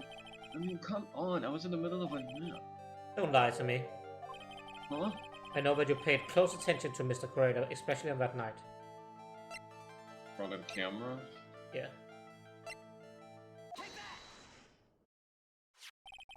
Someone used his camera to secretly film Mr. Corrida's room on the night of the murder, Secretly filmed? What? and then sent the images camera took with his transmitter. Wow, but dude, where was this camera you're talking about hidden? There. My camera was hidden in the bear's eye. There was supposed to be a present from a fan. I guess one have a few of those kinds of fans too, huh, dude? Actually, I wouldn't say this bear was a present from a fan. You sure, dude? Who else could it be from? The person who gave the bear to Miss Corrado was... Mr. Corrado was... profiles... There you go. It was you! Mr. Angard. Don't you know this bear from somewhere? I don't think I've ever met Mr. Bear before, dude. Oh, but he says he knows you. How could you forget such a great friend? Oh, I'm being playful. What else did the bear tell you? This is the one who put the camera in his eye was you, Mr. Angard. If I didn't know how you worked in court, I'd think I was in some serious trouble. Come on, this is all a joke, right, dude? You're just pulling my leg. Looks like you're not ready to give up your secret just yet. Well, do you have any proof you want to show me first? Here's a proof that it was you who put the camera inside the bear. Have a receipt somewhere? Yeah, we do. Cope. I will cope and I will see. What are we coping with? I don't know. Have it right here. One credit card receipt. Is one when you bought a stuffed bear. Dude, all you can tell from this is that I spent $3,800. I go to that apartment store all the time, okay? This $3,800. This could be that toothbrush I bought that one time. No, Yeah, it could yeah. not. A Yeah. $3,800 toothbrush. It had like gold. It was made out of pure gold. It's ivory, and it's got elephant hair for bristles. Elephant. That sounds horrible. Little. Oh, elephant hair. Is that what rich people use nowadays? Anyway, the store clerk clearly remembers you and your purchase. After that, you gave him your autograph, did you not? Dude, you should have said that earlier. I was gonna ask you one thing. Yes? You're my lawyer, right, dude? So if you are, then why are you looking into stuff like that? Because if I don't know the truth, I can't help you.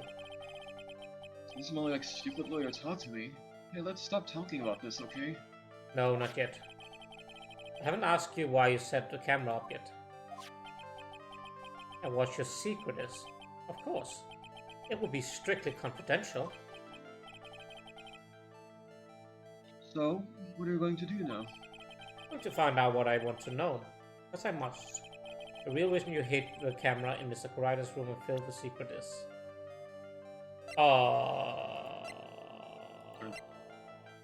Transmit it? Is it a trans...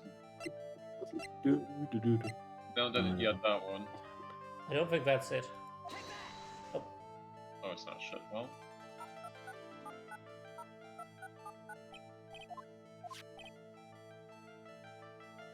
Wait, okay. Sure, Mr. Bear will talk to you as much as... Oh, there's an ask. That's right. I have somehow get it through his head I'm not giving up. You had this The reason you. Is it the suicide? No, that's.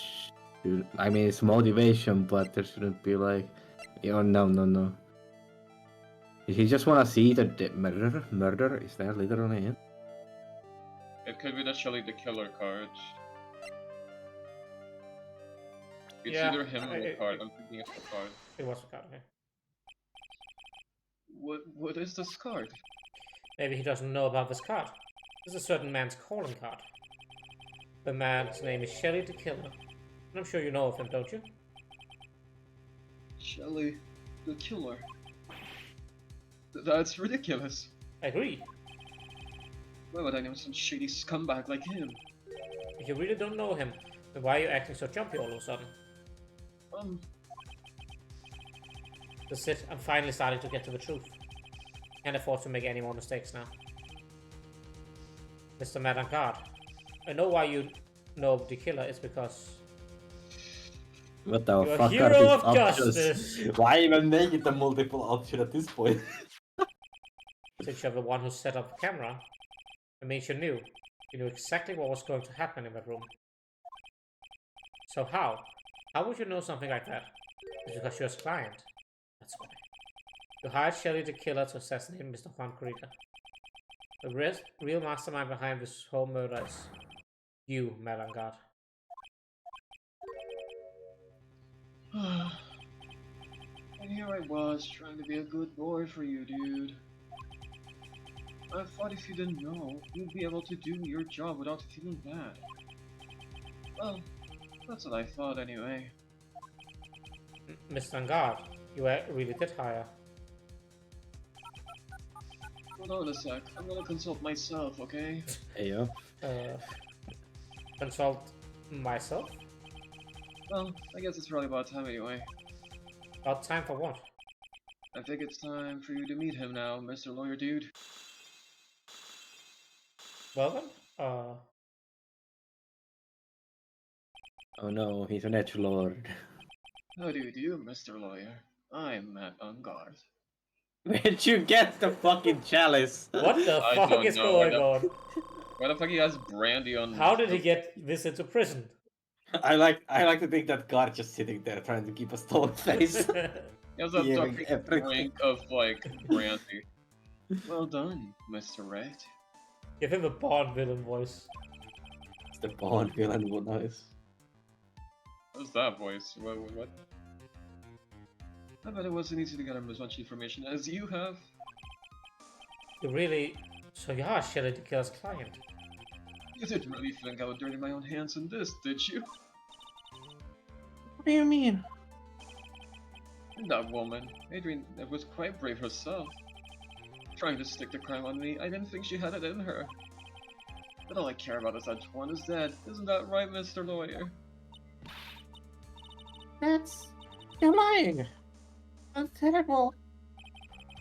It's way past your bedtime, little girl. Go on and let us grown-ups talk about more adult things. But why? Why did you hide the video camera and... Very good question, actually. A weakling soon believes the words of others, just like that pathetic Adrian. You knew about Miss Andrews' secret. But I'm no weakling. I don't believe anyone, least of all assassins. What? Oh, come now, Mr. Wright. Assassins aren't above blackmail. Oh. They turn their clients into cash cows by holding the sinful deed over their heads. And a superstar like me, how much do you think I'm worth? Care to guess? And that's why... Yes, that's where the video comes in. It's got his face and the crime scene recorded on it, preserved for all time. With that, I can keep him at bay and even blackmail him if I want. That's right, that video is my insurance. Isn't that what they call it, Mr. Wright? Why would you do something so wrong? Because I am a grown-up and I can. Good enough of an answer for you, little girl? Nope. Why would you kill Mr. Corrino? Because he was about to sling so much dung into my beautiful public image. Scandals are a little annoying, aren't they? This is all because of that press conference, isn't it? If Mr. Corrino had been able to give it, then Mr. Uncard's secret would have... I wonder if the secret is this. Probably. Well, What, that's what we call... That he's a schizo? You know what, maybe. Oh well, that's what we call taking advantage of the situation, you know. I had no interest in doing it, really, but bit by bit it crept up on me. And then the situation just presented itself perfectly. How beautiful, I thought. And that's how Mr. Corrino ended up dead. Let me tell you something. I'm not like Adrian. I don't depend on anyone. People are simply things to be used and thrown away. Put on a sweet, innocent face and people will swallow anything you feed them. Adrian fell for it, the assassin too. Oh, and how could I forget? Even you fell for it, Mr. Lawyer. Everyone, all working their butts off for me, Matt Ungard. Oh, did that leave you speechless? What a shame. What's wrong, Mr. Lawyer? You've gone awfully quiet. How could I be deceived by you all this time? When we first met, I asked if you'd killed Juan Corrida, and you answered very clearly that you hadn't killed anyone. Hey now, I never told you any lies. The person who did the killing was the killer guy, right? All I'm guilty of is taking a catnap in my room. And, you know, Taking a cat nap. instigating a murder. You killed Mr. Corrida. I dare you to say that in court tomorrow. Ugh. Oh, but too bad. You can't. You're my lawyer after all, aren't you? More importantly, he's being blackmailed. Yeah. You could always drop my case and refuse to represent me. How does that sound? Oh, but you can't, can you? That'll be the one thing you absolutely can't do. Mr. Maya. You wouldn't want to touch the killer. He's a man of his word, or so I hear. You could end up getting a certain friend of yours rubbed out if you lose. You scoundrel. So if I were you, Mr. Wright, Esquire, I think I would give it all my all tomorrow. Remember, everyone likes a happy win-win resolution. I'll get you for this. That's such a cliche phrase. One said something just like that, if memory serves. Of course, well, we all know how well things turned out for him, don't we? Good night, Mr. Lawyer. Maya, what am I supposed to do? And now you finally found it. The starting line of this case. Ashworth, I don't care for the horrid atmosphere here. Let's return to the precinct. 22nd police station. Alright, what are you going to do? If you plan on changing your strategy. No! You can't do that. That's right, he's holding Maya hostage. What should I do? That's not something I can answer for you. Mr. Ashworth. Right, only you can decide where to go from here. 1 year ago, at that time, I didn't truly understand what a prosecutor was. And that is why I had to leave the prosecutor's office. I felt that I couldn't stand in a court of law until I knew what a prosecutor really was. And now, Wright, it's your turn. My turn. What is this thing called a lawyer? What can you do as one? What is Excellent, a lawyer? excellent question. Something that has not been answered in this series of games yet at all. And will not be. Nope. You must find the answer, and you must find it on your own. Just say, I don't know, bro. I'm a lawyer, but to fight for someone who's clearly a killer. Matt Ungard. The man really is. It doesn't matter who, every person deserves a proper defense and a fair trial. Isn't that the basis of our judicial system? Proper defense? What exactly is that? Is it where the lawyer forcibly and blindly gets an acquittal through shouting and trickery? Ironic that you of all people should say such a thing. Isn't that exactly how you have fought for your clients up until now? But you dare. Well, that may be true, but it's... Not like he's any different, but... Yeah, exactly. That's because I believe my client's innocent from the bottom of my heart. If I were to get Ungard an acquittal, that isn't proper defense at all.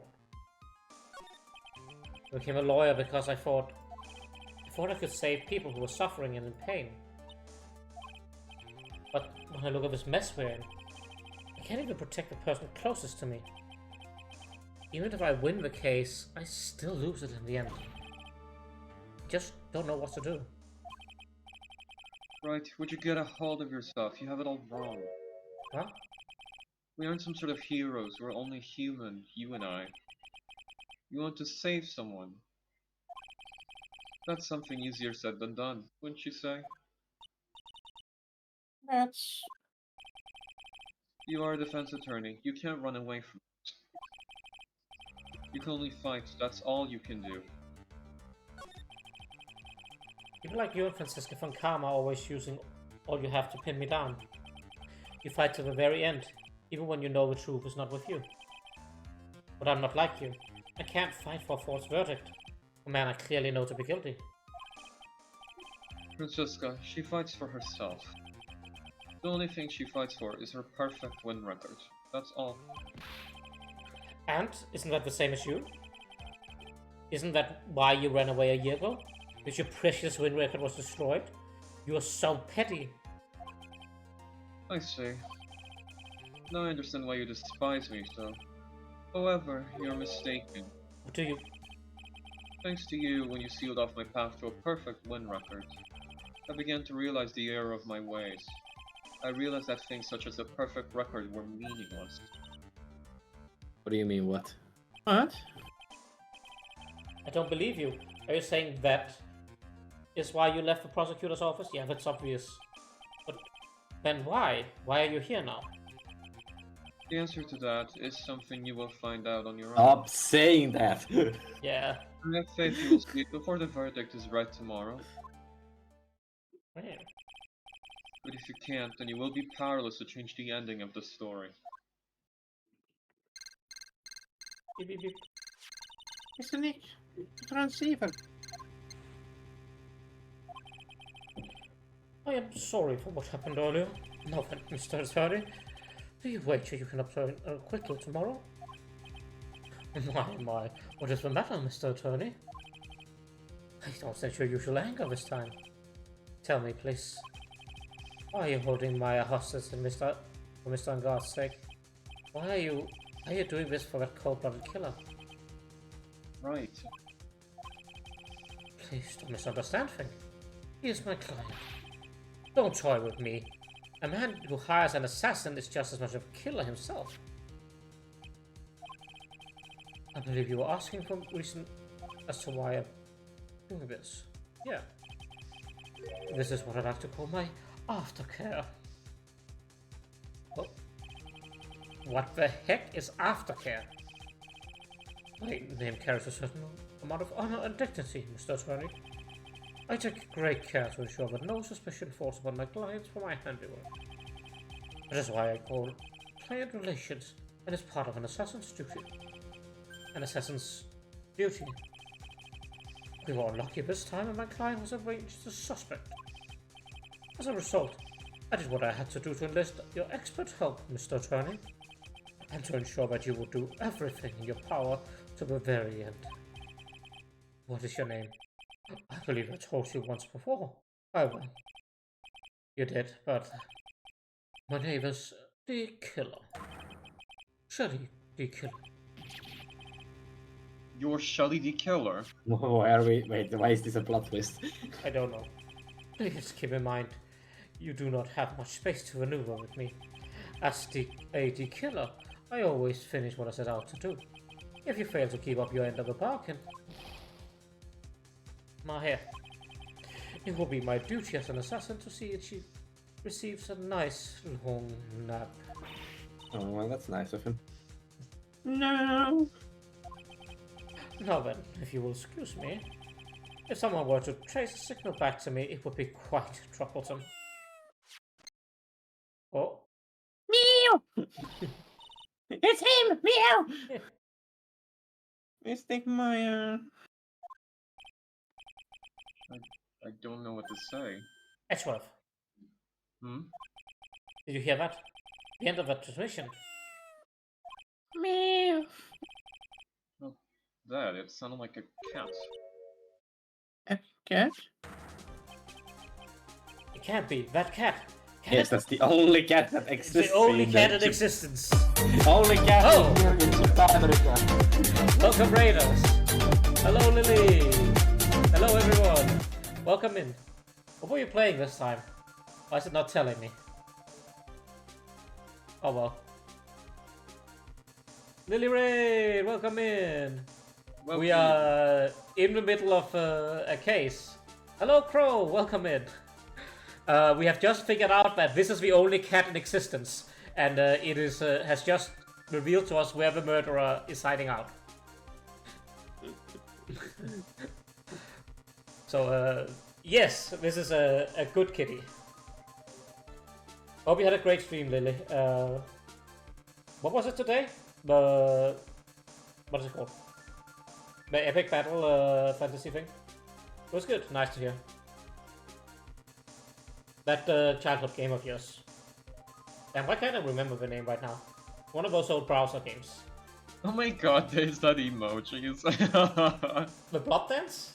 Or the daisy emoji? The what? At the bottom with the no. Oh yeah. Lily did Pokemon Emerald, but everyone died in an epic battle. Ah, I am sorry if your Emerald run crashed and burned like that. That is highly unfortunate. It do be like that sometimes with Nuzlocke though. We lost a hardcore Pokemon run like the first 50 minutes and epic battle fantasy. Fair enough. Hey, at least you had something fun to fall back on. I'll just start another Emerald run at that point. It's only 15 minutes. I also wanted to say that I really like the your... nature of a challenge. Yeah.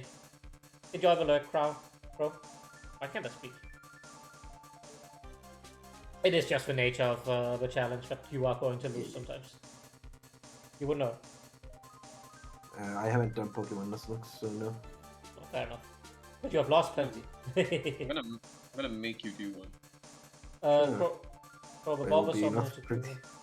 back in Emerald 5, and then I was just needed to place a water type, and we've got this. He sends out. Oh no! Oh no! That is one hell of a Pokemon to get swapped out for slacking. I am sorry.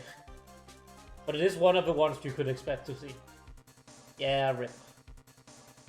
That is unfortunate. Oh, I wanted to say, I really like your new overlay, Lily. It looks real nice and sleek, and very fitting to your theme.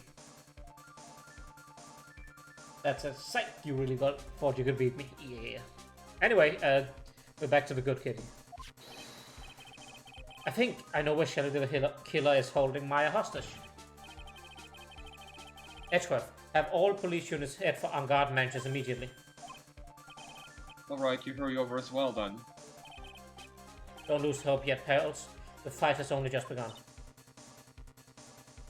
Yeah.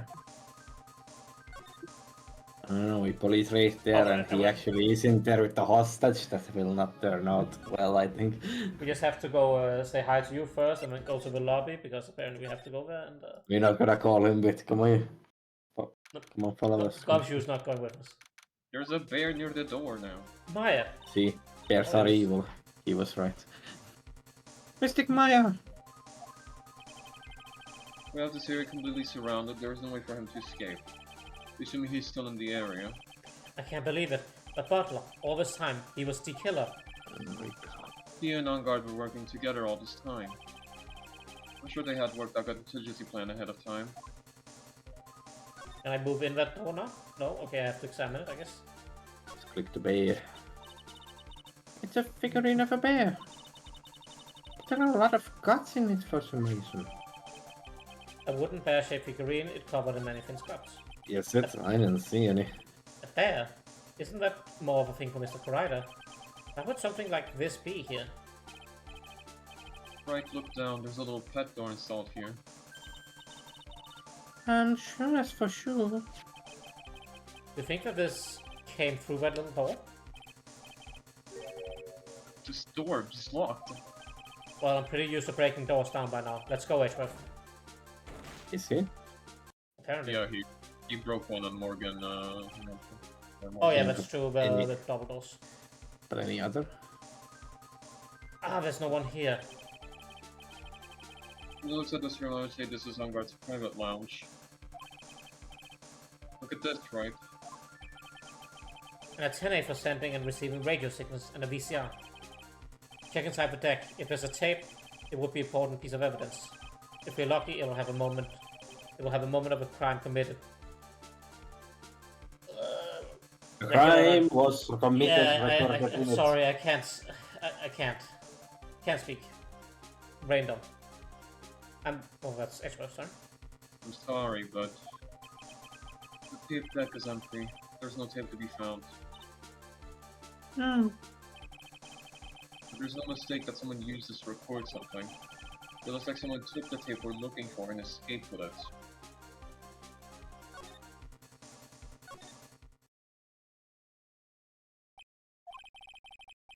We searched all over, but it looks like he got away. I'm sorry. It looks like he slipped out of our grasp this time. Oh yeah, I forgot to... I need to do this.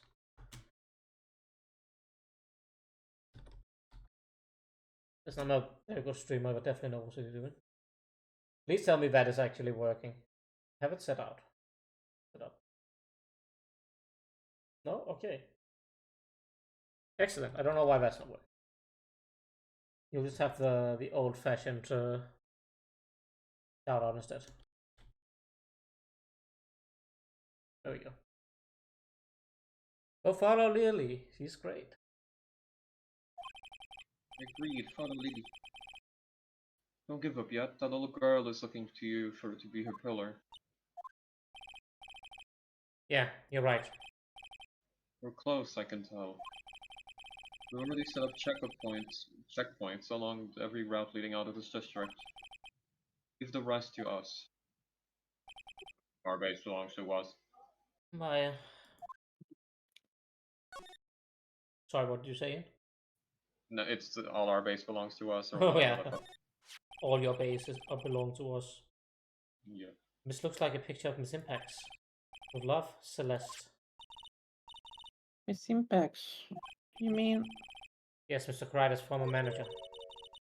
why would a picture of Miss Impacts be here in Mr. Encore's mansion? Why does it say with love? This might be a clue. Wow, you think so? Yeah, What's wrong, Peltz? please let me see that picture frame. Huh? What's so special about the frame? On the back. There's something written on the back of the frame. Maya. It's Mystic Maya. She left us a message. What? No worries, Lily. That's the very least I can do. I thought you'd come. I knew you would. Now listen up. You'd better get Angar that guilty sentence, okay? If you get that creepy slime bug and not guilty, I'll never forgive you, ever. I'm fine, so you don't need to worry. There's so much I want to write, but I don't think I have a lot of time left. Pearly, you're there too, right? Make sure you help Nick, okay? Someone's gotta watch out for the helpless lunk. True. That's it for now, Nick. Guess I'll talk to you later. He wrote all that on the back of a picture frame Apparently. Anyway. with no writing utensil. No. Mystic Maya. Right. What's wrong? Why the blank stare? Oh, nothing. We searched the house and this is the last room. It looks like he eluded us. Edgeworth. Yes? As far as clues go, I think this is about all I'm going to get.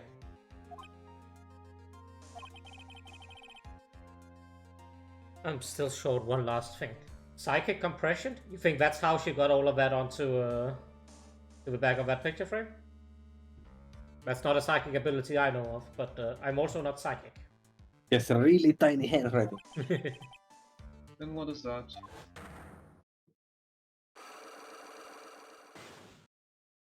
She's hiding something. An illusion. What are you hiding? Miss Andrews' Cyclops. If I just find out what secret she's holding, then I think I could stand a chance at court tomorrow. To blow this case wide open and expose the truth. I think I know what you're thinking. I'll contact the detention center. Thanks, Edgeworth. Well, let's go, Pearls. It's time to unlock that last lock. March 22nd, detention center, Witherspoon. Oh jeez. Good evening, Mr. Wright. What's wrong? You look ill. Miss BRB Andrews. again. I've come to remove your psych lock. Yeah, that is a very sane thing to say to a person. Usually Ma'am. insane. Ma'am, I have come to remove your sight clock. Sounds cursed. Psych lock? I want to know, and you will tell me your secret. Fine, go ahead. Try to break me if you can. That's a little cursed, but sure. Okay, so we've been through this first We've part. been through this anyway. Oh. We do be speeding through it. Actually, the Angard gave us fucking fuck all.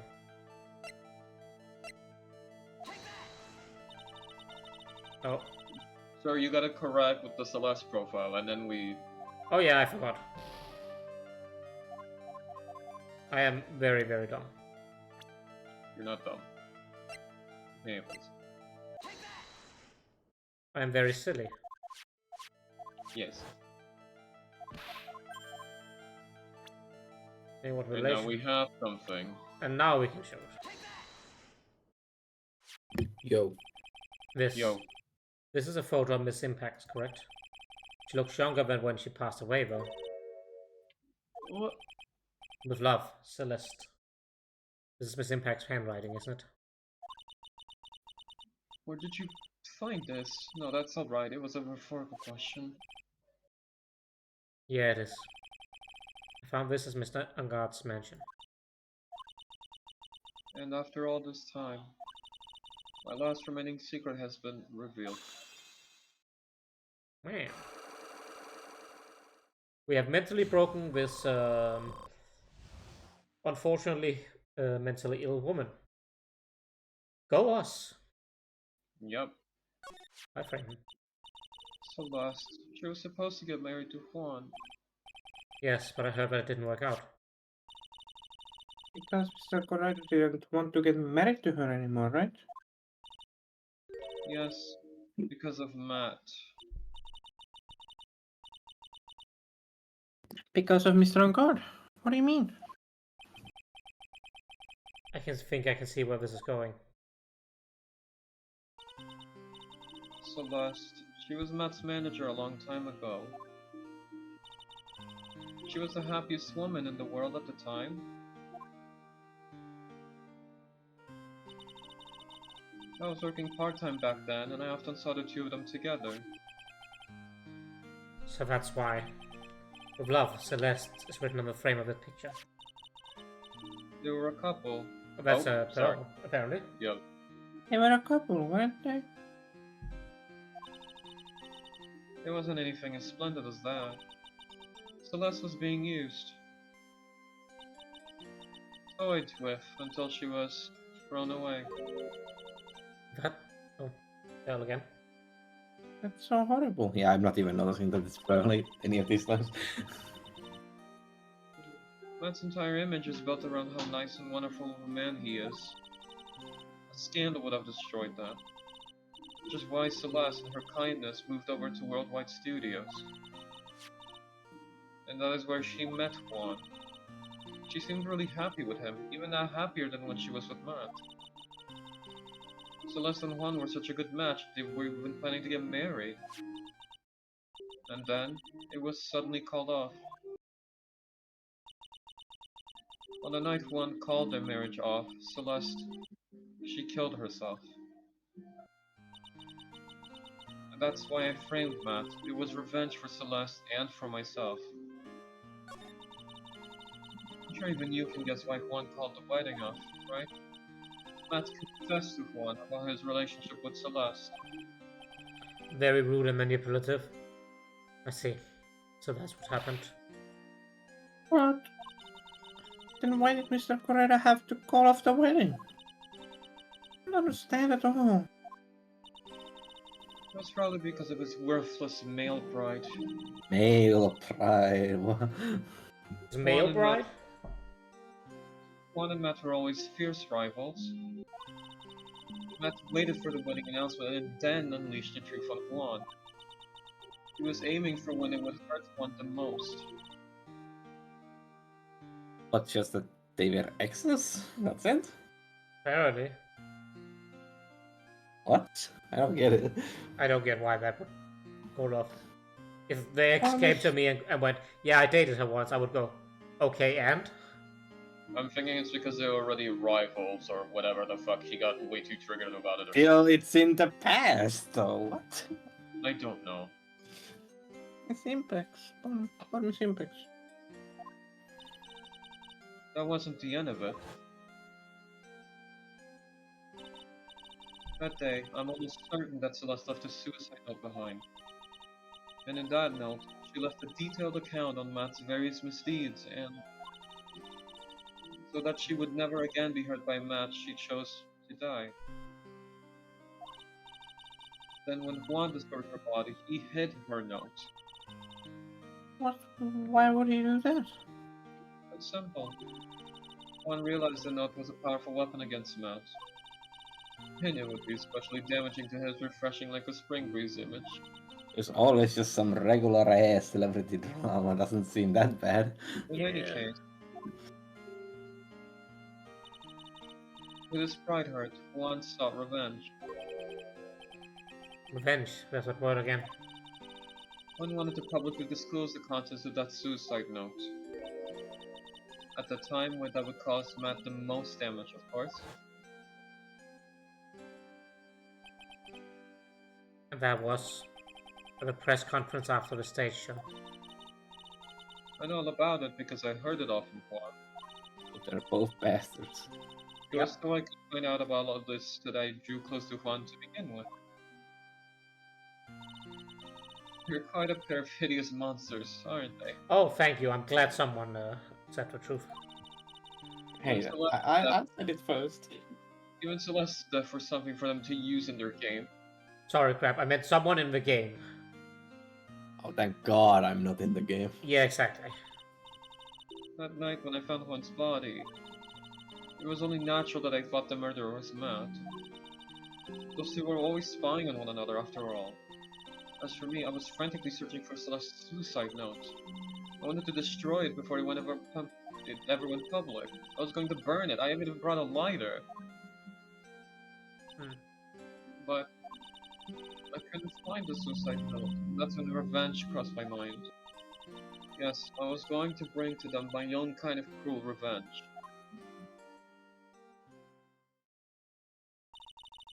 Celeste was killed by those two monsters. So when I stabbed Juan's body with that knife, I didn't feel a single shred of guilt. And that's all I have to say. And why would she?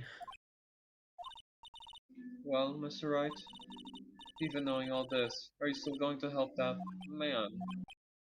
I'm a lawyer. I see. What a foul profession. Thank you very much for your time and for talking with me. It was no big deal. I couldn't sleep anyway. I can't sleep even. Not with my situation, no. With what I know now.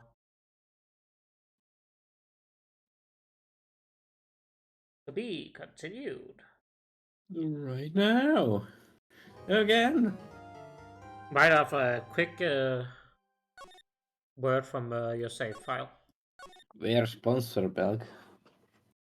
I have turned them all down because they're all awful mobile games. He lied as naturally as he breathed. Nope, I have had like 3 different mobile games reach out. What the fuck? Raid, Shadowlands, some kind of stuff. How this? What the hell? Far enough, you can't run forever. Mr. Phoenix, right? Also, take fucking sponsorships. What the hell? Oh, I don't want to fucking... Oh, what have I done wrong? Free money. Cannot allow you to go on like this. But I'm just a simple defense attorney. Silence! You are no longer worthy of your title.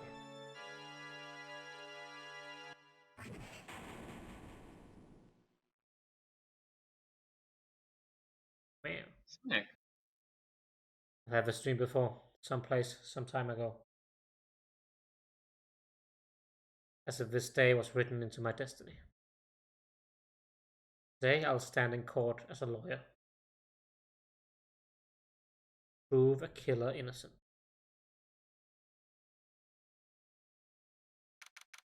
March 23rd, 9:43 AM, District Court, Defendant's Lobby. Alright, so a quick word on the sponsor thing. I turned them down because I cannot play and talk about a game for like 3 hours and just be lying my ass off the entire time. Oh, that kind of sponsor. Okay. Yeah, what did you think it was? I don't fucking know. No, it's always that kind of shit. I don't really watch streams, so I don't that's know fair. how the marketing here goes. No, they're like, well, you do a 3-hour stream of our thing, and people have to sign up for the game and play it in order for you to get any money. Okay, well then fuck that. Yeah, exactly. So I think I got 3 or 4 different mobile games all kind of shit. And with that, I'm never getting a Raid Shadow Legends sponsorship, because I just said they were shit. And that's true. Whee! Hello, this is Phoenix, right? You don't look so well, dude. You're gonna prove me not guilty today, right? The fuck is this read? Why are you... Oh my god. If you please, Mr. Lawyer. Remember, it's not just me. Your precious friend's life is riding on today's verdict, too. Now listen up, you'd better get Unguard a guilty sentence, okay? If you get that creepy slime bag and not guilty, I'll never forgive you, ever. Maya. Phoenix? Phoenix? Oh, it's Mia. Okay, yeah. Mia? Maya, how's Maya? I don't know. You don't know? She hasn't tried to channel me since yesterday. Mia, what am I supposed to do? Well, like I said. For a lawyer, the worst of times are when you have to force your biggest smiles. But... You can't give up, there's still some hope left. Stop it, please. There's nothing left. Not here, not anywhere. Ah, it's that cursed on guard again. Will you leave me alone? Look, don't call me anymore. I mean it. You're really mean, pal. Ah, Gumshoe, I'm really sorry. Where are you? They let me join the investigation team, and we're chasing after the killer, but they just said, yeah, come on. Yeah, he said, well, we're taking him back. Then you have some sort of lead. Sorry, but actually we got 0 leads on the guy. What are you doing out there? What the They fuck? got out of the fields! We're not going to give up. Gumshoe. Until the trial is over, until the verdict is handed down, going to do everything we can and find the killer. The killer. The killer. Daddy doo-doo killer. You get Maya out and you can get in guard the guilty verdict he deserves, pal. That's true. I could do that if they found Maya first. You got that? You have to do whatever you can. Make the trial last longer. Oh, that's what we're good at. Oh, I'm yeah. sure when it comes to... I have to make the trial last longer? If you go at Mr. Ashford with everything you've got, then you too can throw it out. Oh, now I get it. Believe in you, pal. You and Mr. Ashford can do it. So, believe in us. Going to give it all we've got, just like you. Got it. Thanks, Gumshoe. Hey, Phoenix. You understand now, don't you? You have something money will never be able to buy you. Friendship. Oh my god, is she just here to say these lines? Friendship all along, the strongest weapon in the world. It's the strongest weapon in the world, you have it in abundance. Just like Stan. Yeah. You do not have me in abundance. Looks like we're coming to the end. I have to make the trial last as long as I can. Gumshoe will come through. I know it. March 23rd, 10 AM, District Court, courtroom number 3.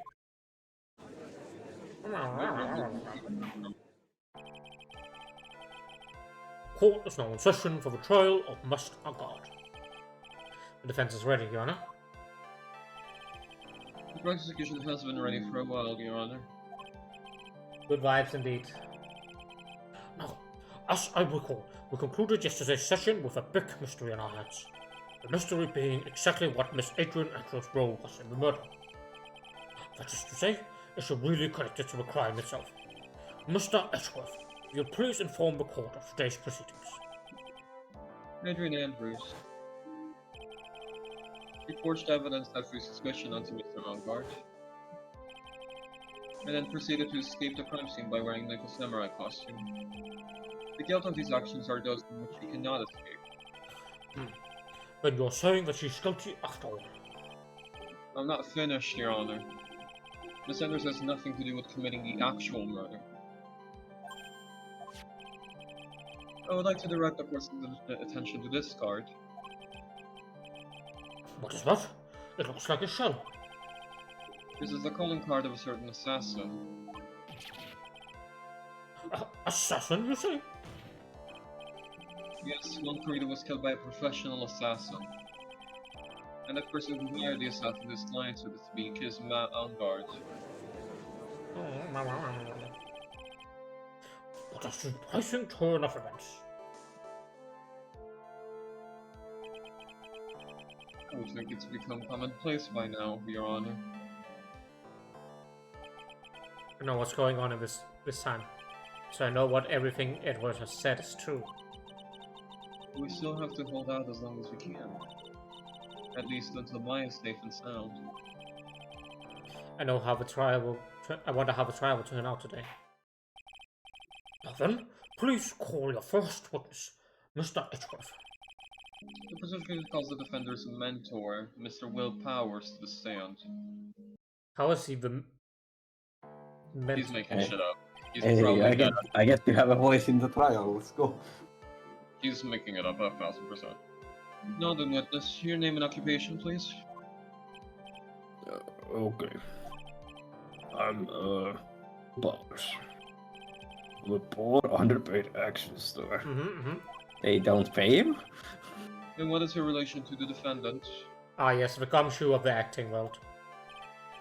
Well, that's... I guess I'm sort of a lousy mentor to him in a way. Yeah. Mr. Powers, please. You don't need to put yourself down so much. Oh, sorry, well, but I'm just kind of a nothing sort of guy. On the night of the murder, you visited the defendant's room. Is this correct? Yes. I didn't know that. You know, I didn't actually get to see Matt when I went. All you need to do is answer what you were asked. Now then, I would like you to please testify about when you went to Mr. Vanguard's room. No, he really is a terrible mentor. Yeah, he is. He is not a very good mentor. We can agree on that. He's a mentor? Okay, sure.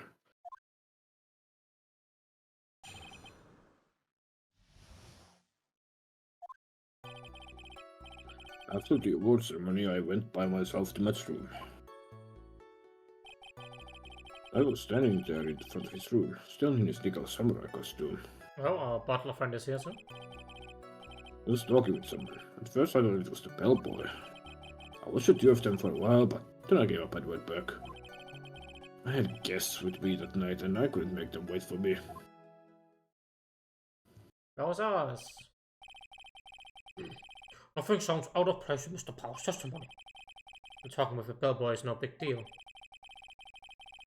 One assumes that the person Mr. Vanguard was speaking with was an ordinary bellboy. What are you implying? Well, Mr. Wright, let's have your cross-examination, shall we? Looks like we're in another sticky situation. Huh? A trap. Can't you smell it, Phoenix? But for us to find out more, we're just going to have to charge in head first, right? Is it the Matt's room? After water, well, this is just to press everything. Well, there's no doubt about that. The defendant's room. Why did you go there? Well, I'm his mentor, like a big brother sort of, and I wanted to say congrats. What's wrong? Why did you stop?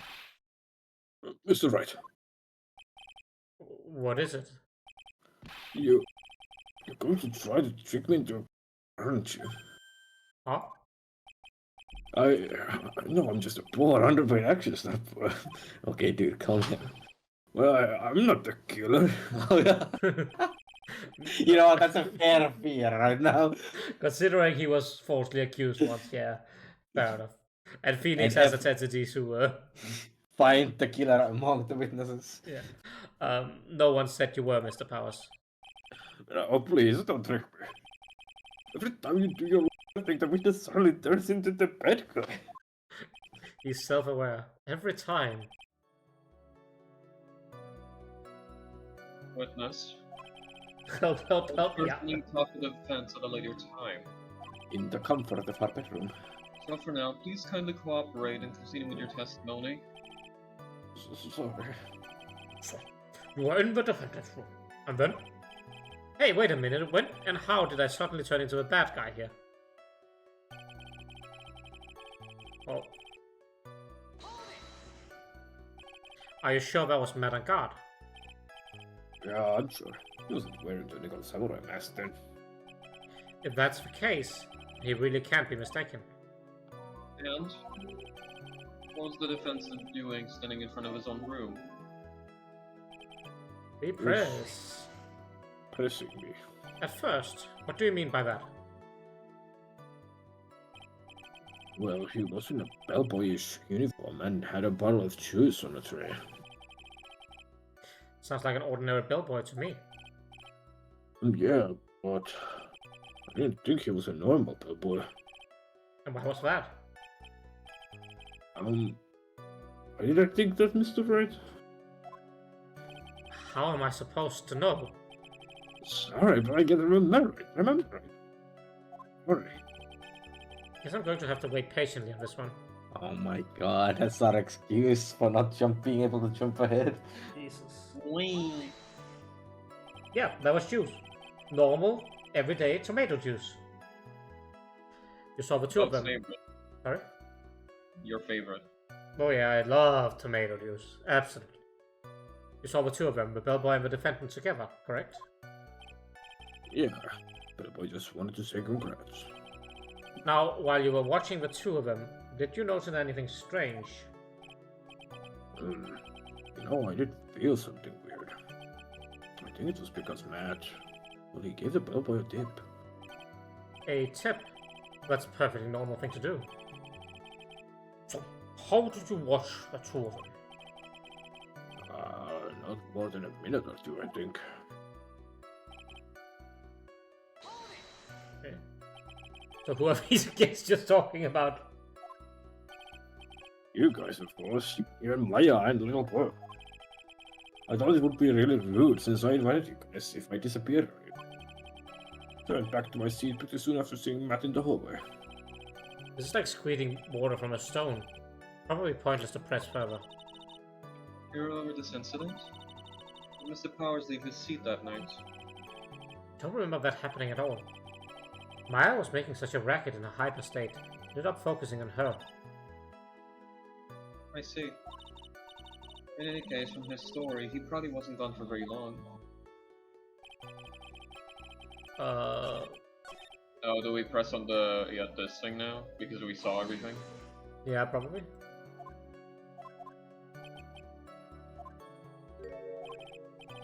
Actually, Mr. Powers, only a few minutes ago you stated. Too weird. Bellboy dip. Could it be that you felt something strange about the tip-giving incident itself? Ah, yeah, that's it. I know your child. Mr. Edgeworth. Sorry. This bellboy. He wasn't an ordinary one, was it? Perhaps we should let the witness tell us. Very well. Mr. Powers, please amend your testimony. You mean about the bellboy, right? Well, Matt gave the bellboy a tip. they gave the bellboy a tip. What's so strange about that? Oh, well, you see, Matt's not a poor penny pitcher like me. I was trying to figure out how much it was because the tip really shocked me. How much it was? But that's when something even more surprising happened. Bellboy was putting the tip he got in his pocket. And that's when I got my first good look at the guy's face. I was really shocked. I'm afraid I don't follow at all. Sounds like Mr. Powers was surprised twice by this event. Wonder which of his shocking moments I should talk about. Well, probably your face, but also shocking about the Philboy's face, Mr. Powers. Well, he wasn't exactly a boy, more like an old gramps. I hope you know that discrimination towards all men is a no-no in my court. No, that's not what I meant at all. The smack middle of Guy's face, there was a line of stitches. And finally, someone just says it instead of just ignoring it. A line of stitches? Yeah, it went straight from the tippy top of his head to the bottom of his chin.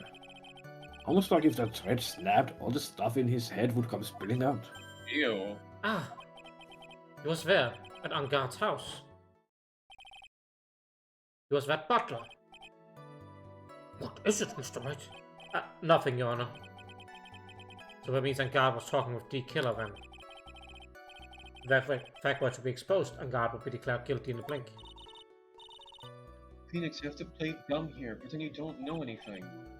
Yes, Chief. So you don't have anything you'd like to say, Mr. Wright? What did you say, Your Honor? Nothing, Mr. Wright. Nothing. We're just going around the circles. Now then, Mr. Powers, please continue your testimony.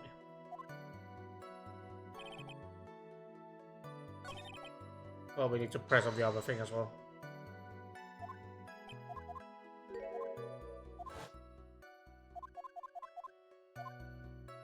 The tip. The defendant is a huge star. He can afford to give a generous tips, wouldn't you agree? Sure. But giving him that much was maybe a little too much, I think. A little too much? Would you please clarify for the court about how much would you say the defendant gave to the bellboy?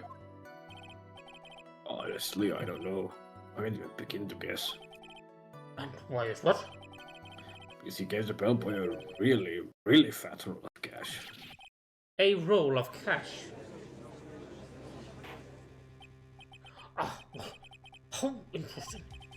That certainly was a very generous tip, wasn't it? A very fat roll of cash. That can hardly be called a tip, Your Honor. The judge is beginning to look awfully suspicious at us.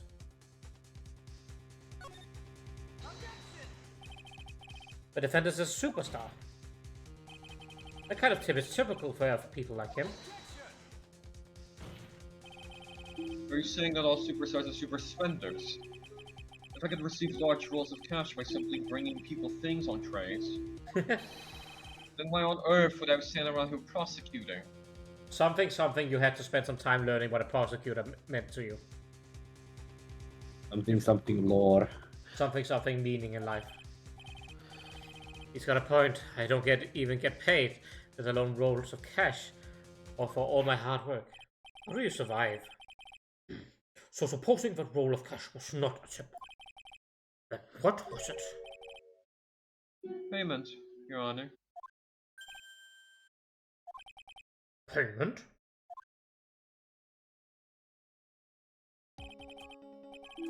Isn't it obvious? For the murder of Mr. Corino. Then the bellboy the witness saw. Yes, he was the assassin. Hold your horses now. Mr. Edgeworth, you don't have any proof of this, do you? Have I ever been unprepared to support my claims, Your Honor? I have here the card showing the killer left at the scene of the crime. Shelley? The killer? He is the person the police's special investigation teams has been chasing for ages. I'm certain that the person the witness saw was this very assassin, Shelley the killer. Really? What's wrong, Mr. Powers? No, nothing. Something just clicked in my head and I think I just figured something out. Oh? Actually, I saw that bellboy again later on that night. What? Mr. Powers, please testify. Tell us what you saw. Yes, sir. Right away. The second time.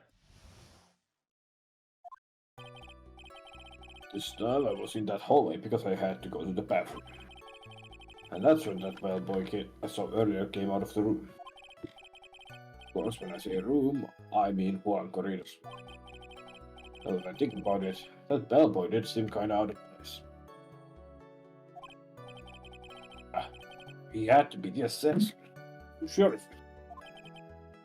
I mean,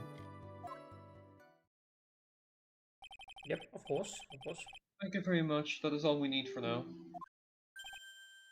huh? But I'm not done. There's still more. Let us first establish that the bellboy was truly Mr. the Killer. Then we shall see. So the bellboy came out of the victim's room. And if that bellboy really was the assassin, then I think the answer is fairly obvious. That would be correct, Your Honor. Well, Mr. Wright, I believe it is your turn to entertain and make us laugh. This is no laughing matter. I think this is another one that's just press a lot.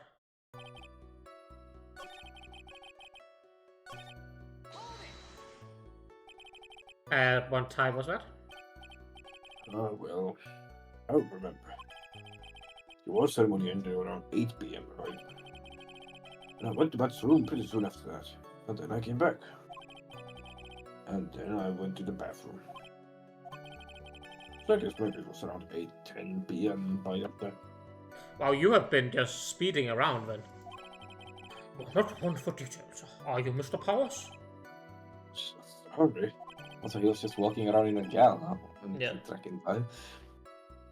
Thought I could maybe catch Matt and say my congrats.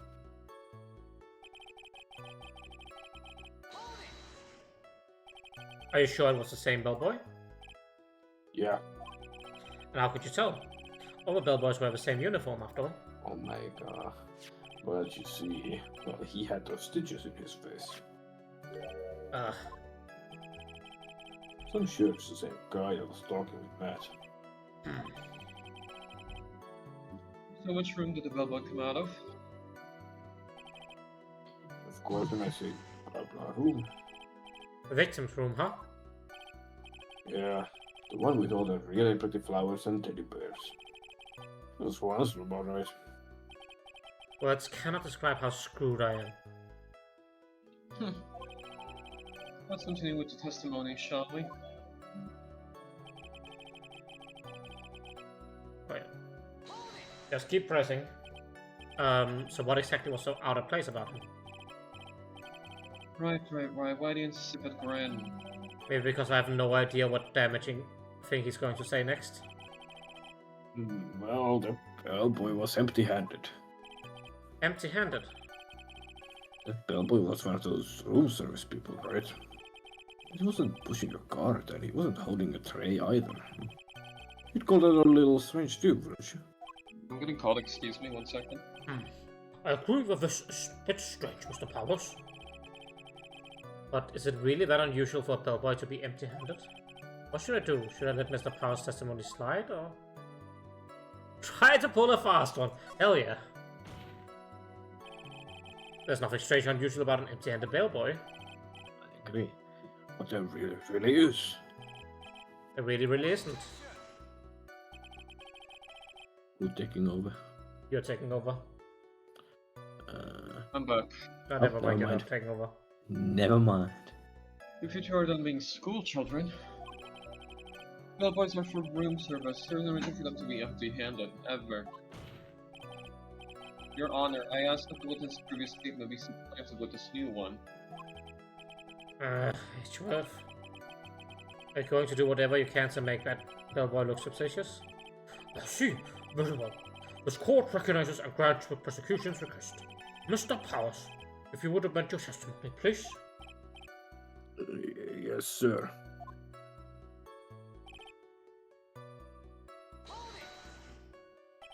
You're saying that it's suspicious for him to be empty-handed? Yeah, really suspicious. I mean, when I first saw that bellboy,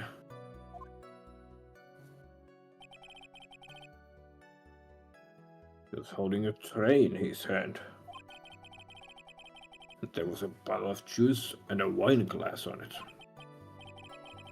Juice. What kind of juice was it? I'm pretty sure it was tomato juice. We could come up with some sort of reason as why he would come out empty-handed. Should have proved, but I think we can dodge a bullet on this one for now. Crab Riot Anarchy, Crab Riot Crushed. Huh? Oh, the you were here to voice and then immediately didn't get to. Unlucky. Well, I've had voices today, so... Yeah. Proof, huh? Sounds like another job for the court record.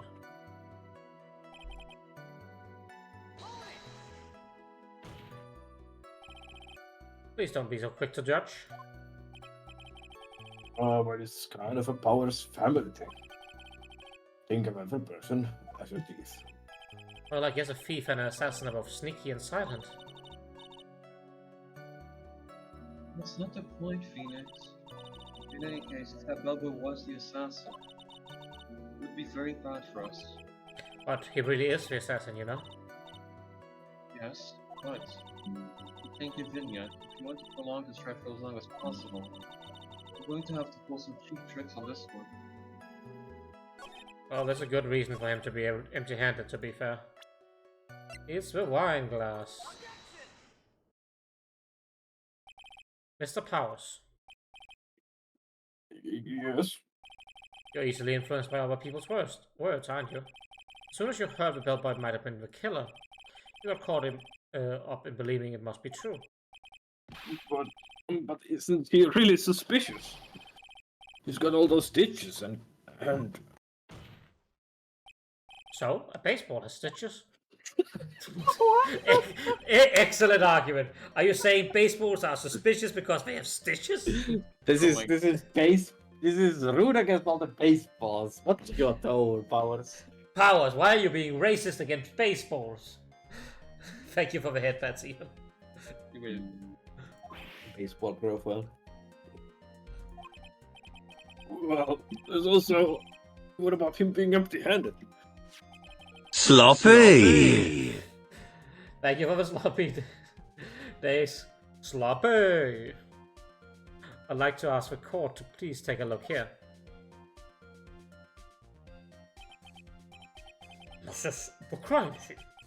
There's a wine glass sitting next to Mr. Karida's body. The liquid inside this glass is tomato juice. And now, if you would look at what is on the top of the table in the lower right corner here.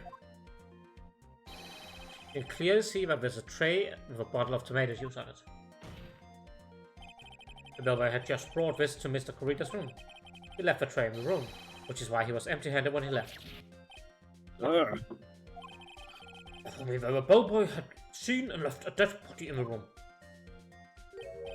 But can you prove that Mr. Karida was already dead at that time? Mr. Edgeworth, Yes? I blame you for leading me down this road. I'm terribly sorry. What is with him? Why is he laughing? Witness, isn't there one more thing you would like to share with us? Is there? The Belbo was empty-handed, or should I say empty-handed? Huh? Let him cook, I guess. I recall you had something interesting to say about his hands. Oh yeah. Oh, I almost forgot. Huh? What? That bellboy, he was wearing gloves. Gloves? Yeah, pitch black leather ones. All the other bellboys don't wear gloves like that, right? Black leather gloves. Why didn't you mention them earlier? Sorry, it slipped my mind. Boy, does this make the bellboy look really suspicious. Alright, got to focus. Can't get lax here. What if he has gloves? A lot of bellboys wear gloves. Oh, Mr. Roy, that bellboy was wearing black leather ones. So, a football is... The sports defense returns.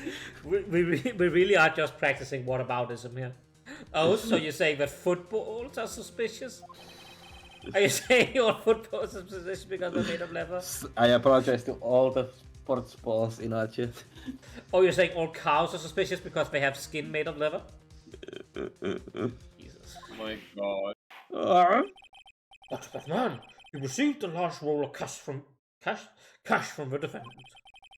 And then he was seen leaving the crime scene wearing black leather gloves. I don't think that's even someone like myself can believe he was just another bellboy. This seems that we have finally come to an understanding. You got a point, Days. Shoes are also very suspicious. And do you think I'm suspicious just because I'm wearing shoes today, huh? Nah, it's the shoes that are suspicious. Ah, fair enough. Do you think my shoes committed the murder? Yes. There's tomfoolery afoot. On foot, No, even. please continue with the rest of your testimony. But rest. Archers, please tell us more. Okay. Unlike Ramus just done. Yeah, okay.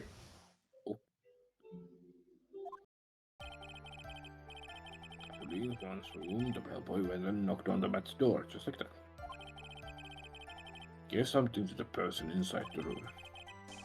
And the old guy just left, without even going into the room. After that, I went to the bathroom and then back to my seat.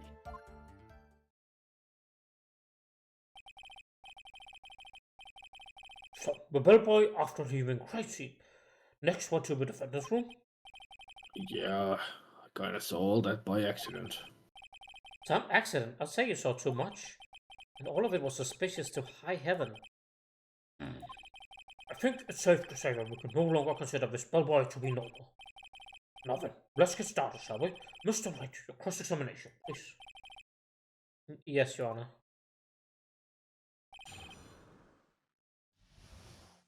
Okay. We are just pressing the world here. Is that what you saw while you were busy spying? Excuse me? I may be a poor underpaid actress, though. But even I wouldn't stoop to spying. I think the point is where did you watch all this from, Mr. Powers? Oh, from the door of the bathroom with my left eye. In a sort of a sneaky, spy-like... Well, I'm good at that. Are you good at tomfoolery or spying on people, Luck? Because that has different... Except I mean and I harass boys and I wore my bad boy. Ah, you mean both then. I see. I see. I knew he was spying.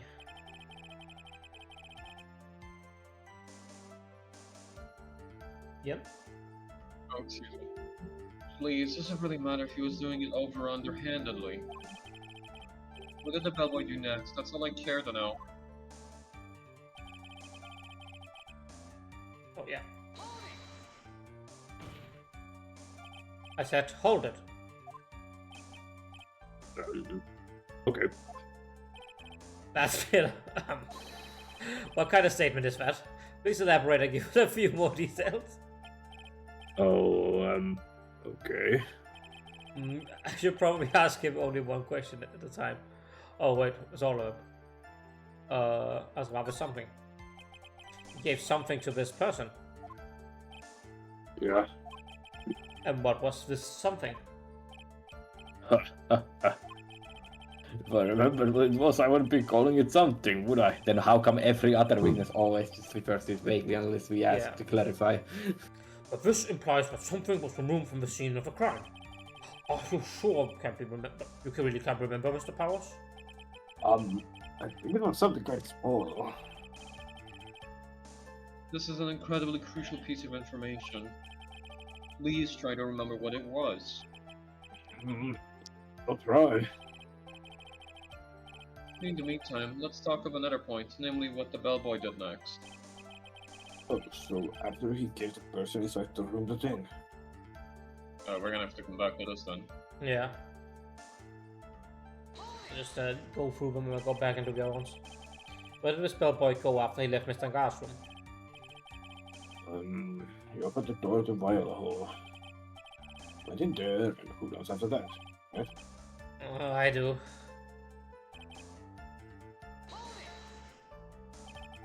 Do you see anything strange, suspicious, or just out of the ordinary at that time? Oh yeah, I saw that one thing. What? You saw something else? There was this jittery alien with a ray gun. It was watching one's door like some sort of stalker. Ah, yes, old back strikes again. I think we can forget about the alien. Well, Mr. Powell's testimony just now was just as vague as his first. It's a little troublesome, isn't it? But I'm sure if you press him enough, everything will become clearer. Although, that just makes it harder on us, doesn't it? Talk about a lose-lose situation. To be fair, Edgeworth also has a vested interest in keeping the case longer. Oh, the wrong one.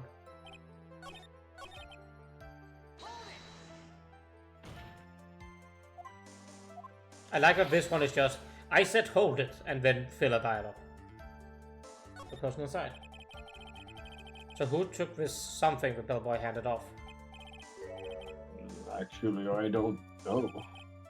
What do you mean? I'm sorry, but I only saw the person's arm. Real arm? And you're saying you didn't see the person's face? Yeah, I would like to summarize the testimony up to this point, if you don't mind. When the bellboy left the crime scene, he immediately went to the defendant's room.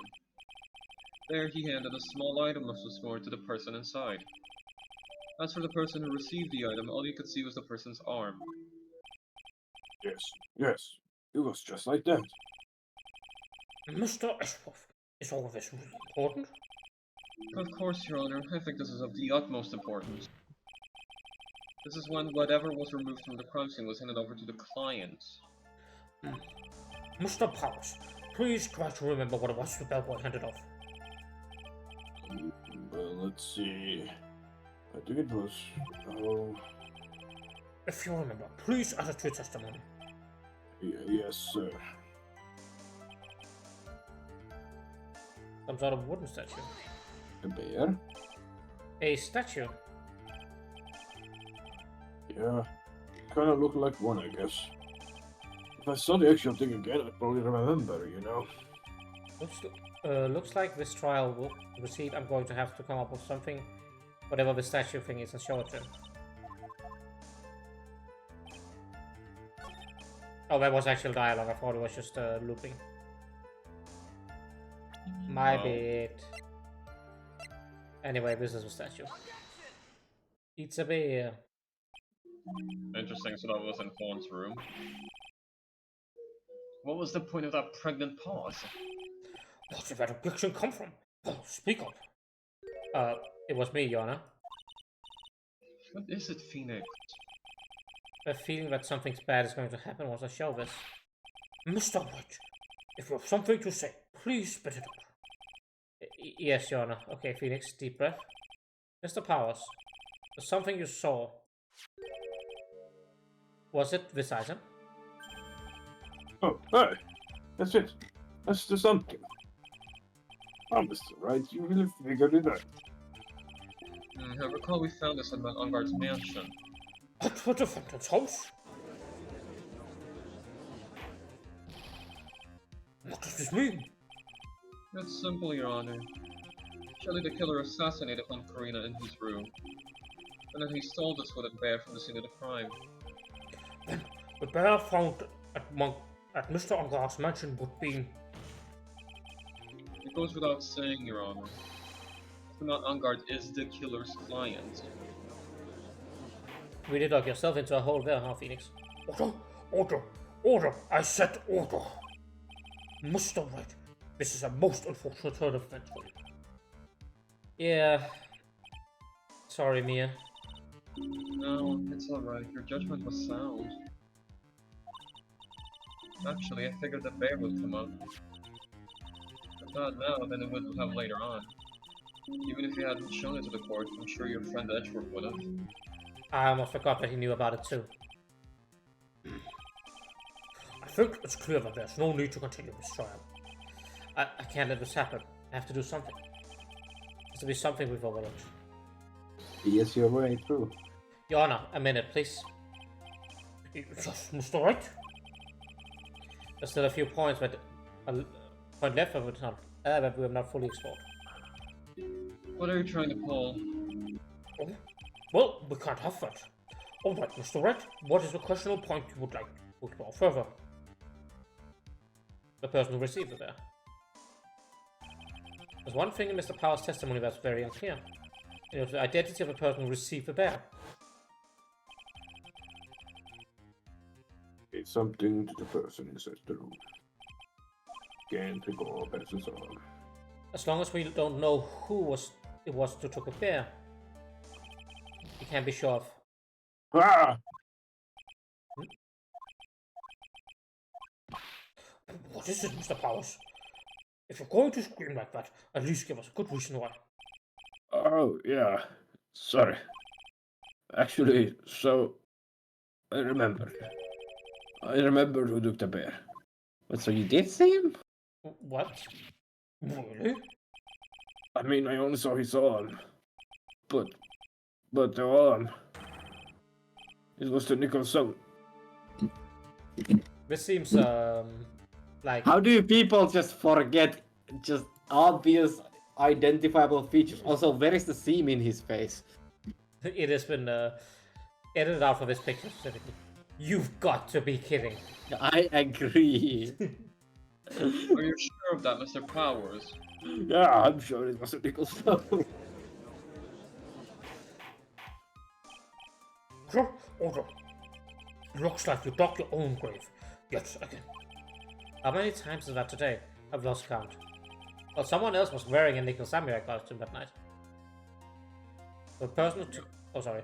So the person who took in this little bear was the Nickel Samurai. And as we all know, Matt Angard is the Nickel Samurai.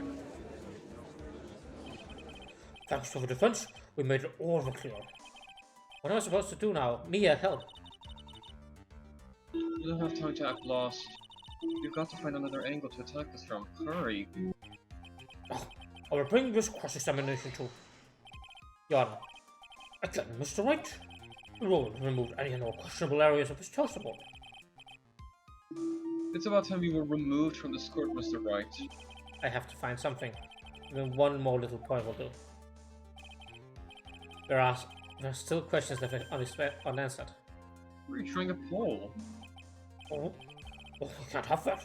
Right, Mr. Wright? What questionable point would you like to explore further?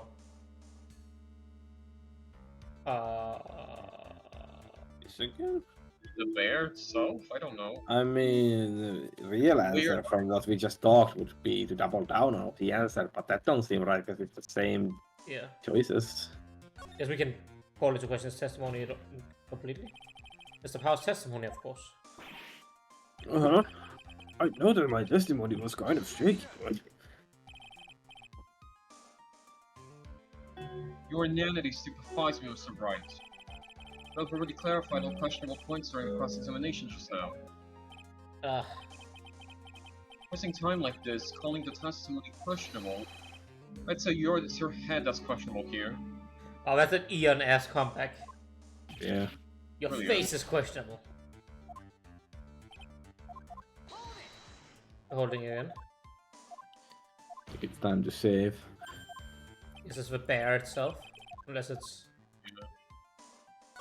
I think it has to be the bear. Because we still don't know what it is, we still have it, but like, what is the point of the bear? I think it's very obvious that the bear itself is very questionable. The bear? Mr. What? Was found at Angar's mansion. However, Mr. Angar was arrested at the hotel that night, which means that since the murder occurred, he has not had a chance to go home. Oh. I think Your Honor has already figured out what I'm trying to say. It is not possible that it was Mr. Angar who took the bear to his mansion. Was there pictures of an Eagle Samurai costume being worn by Adrian? I believe it was actually Karina that had the samurai costume, right? Or was it both of them? I don't remember. Oh yes, she I was. don't She recall. was actually, she did wear it. Yeah. I was kind of doing other stuff the last trial. There was a That was picture a of picture her of it, dressing. Why, that's not true. We didn't consider that point, Mr. White. There was no way, time-wise, for the defendant to have taken this bear home. Disaster averted. You haven't gotten the best of me yet, Mr. Wright. Huh? I remember it clear as day. I remember what you muttered to yourself at Ungard's mansion. Now this area completely surrounded, there's no way for him to escape. Can't believe it, but Butler. All this time, he was the killer. The killer and Ungard were working together, so to speak. And the killer was hiding in Ungard's mansion because it's Butler. What a bold move! The bear figurine was brought back to Ungard Mansion by the killer himself. When it looked like he was about to be arrested, Ungard had him do so. I assume because it would have been bad had the police found it during their investigation.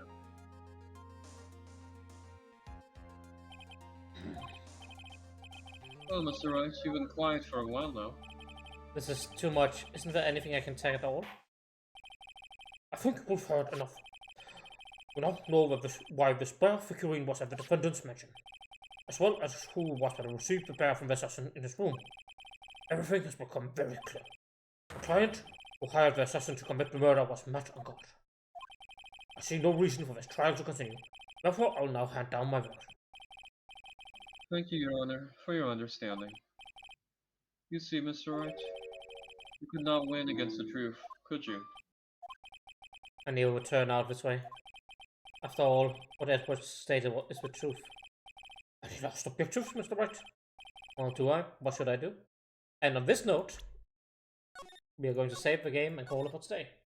Cliffhanger! Cliffhanger, woo! As Without always. old bag. Without old back this time, I am foolishly hoping, as a foolish fool, that we will not see old back again anytime soon. I vomited. Probably be Lotto. In which case, if Lotto shows up, please remember, folks that are in the chat and Valg, that Stan will in fact voice Lotto. I refuse. Yeah, No. he will in fact I not. can, I can simply just say no. I I will not give my consent for Laura Holt. I'm stealing Ian's thing. No. Bless me, bagpipes! Bless me, bagpipes. Dramatic bit hanger, thank you for the 100 bits. It's very kind of you. Can I rate them? Actually, I should go to the stream end screen, but I can. Okay, we are rating Mora because I've not gotten the chance to do that before. She's a friend of Crow's and a nice person all around. So go say hi to her. Where's Sorry? the stream end screen? The stream end screen, I can't put it. Well, I can put it up, but then no one can hear you too. Yeah. Well, they are now both muted, so I'm gonna take a rest from here. I am at the stream end screen now. Thank you so much, Dace, for coming as well. Thank you for the bits. Thank you everyone for showing up and supporting the stream and having a grand old time with us. It's always fun, and I'm glad to be back. We're back again on Thursday with more Ace Attorney. Probably finishing up this case. And also thank you to Lily for the raid. It's greatly appreciated. And thank you to Everything Yet Nothing for the follow while I was offline. Who the fuck quacked? I'm going mad. Have a very good day. I will see you all around. Goodbye. Say hi to Mora for me. Bye.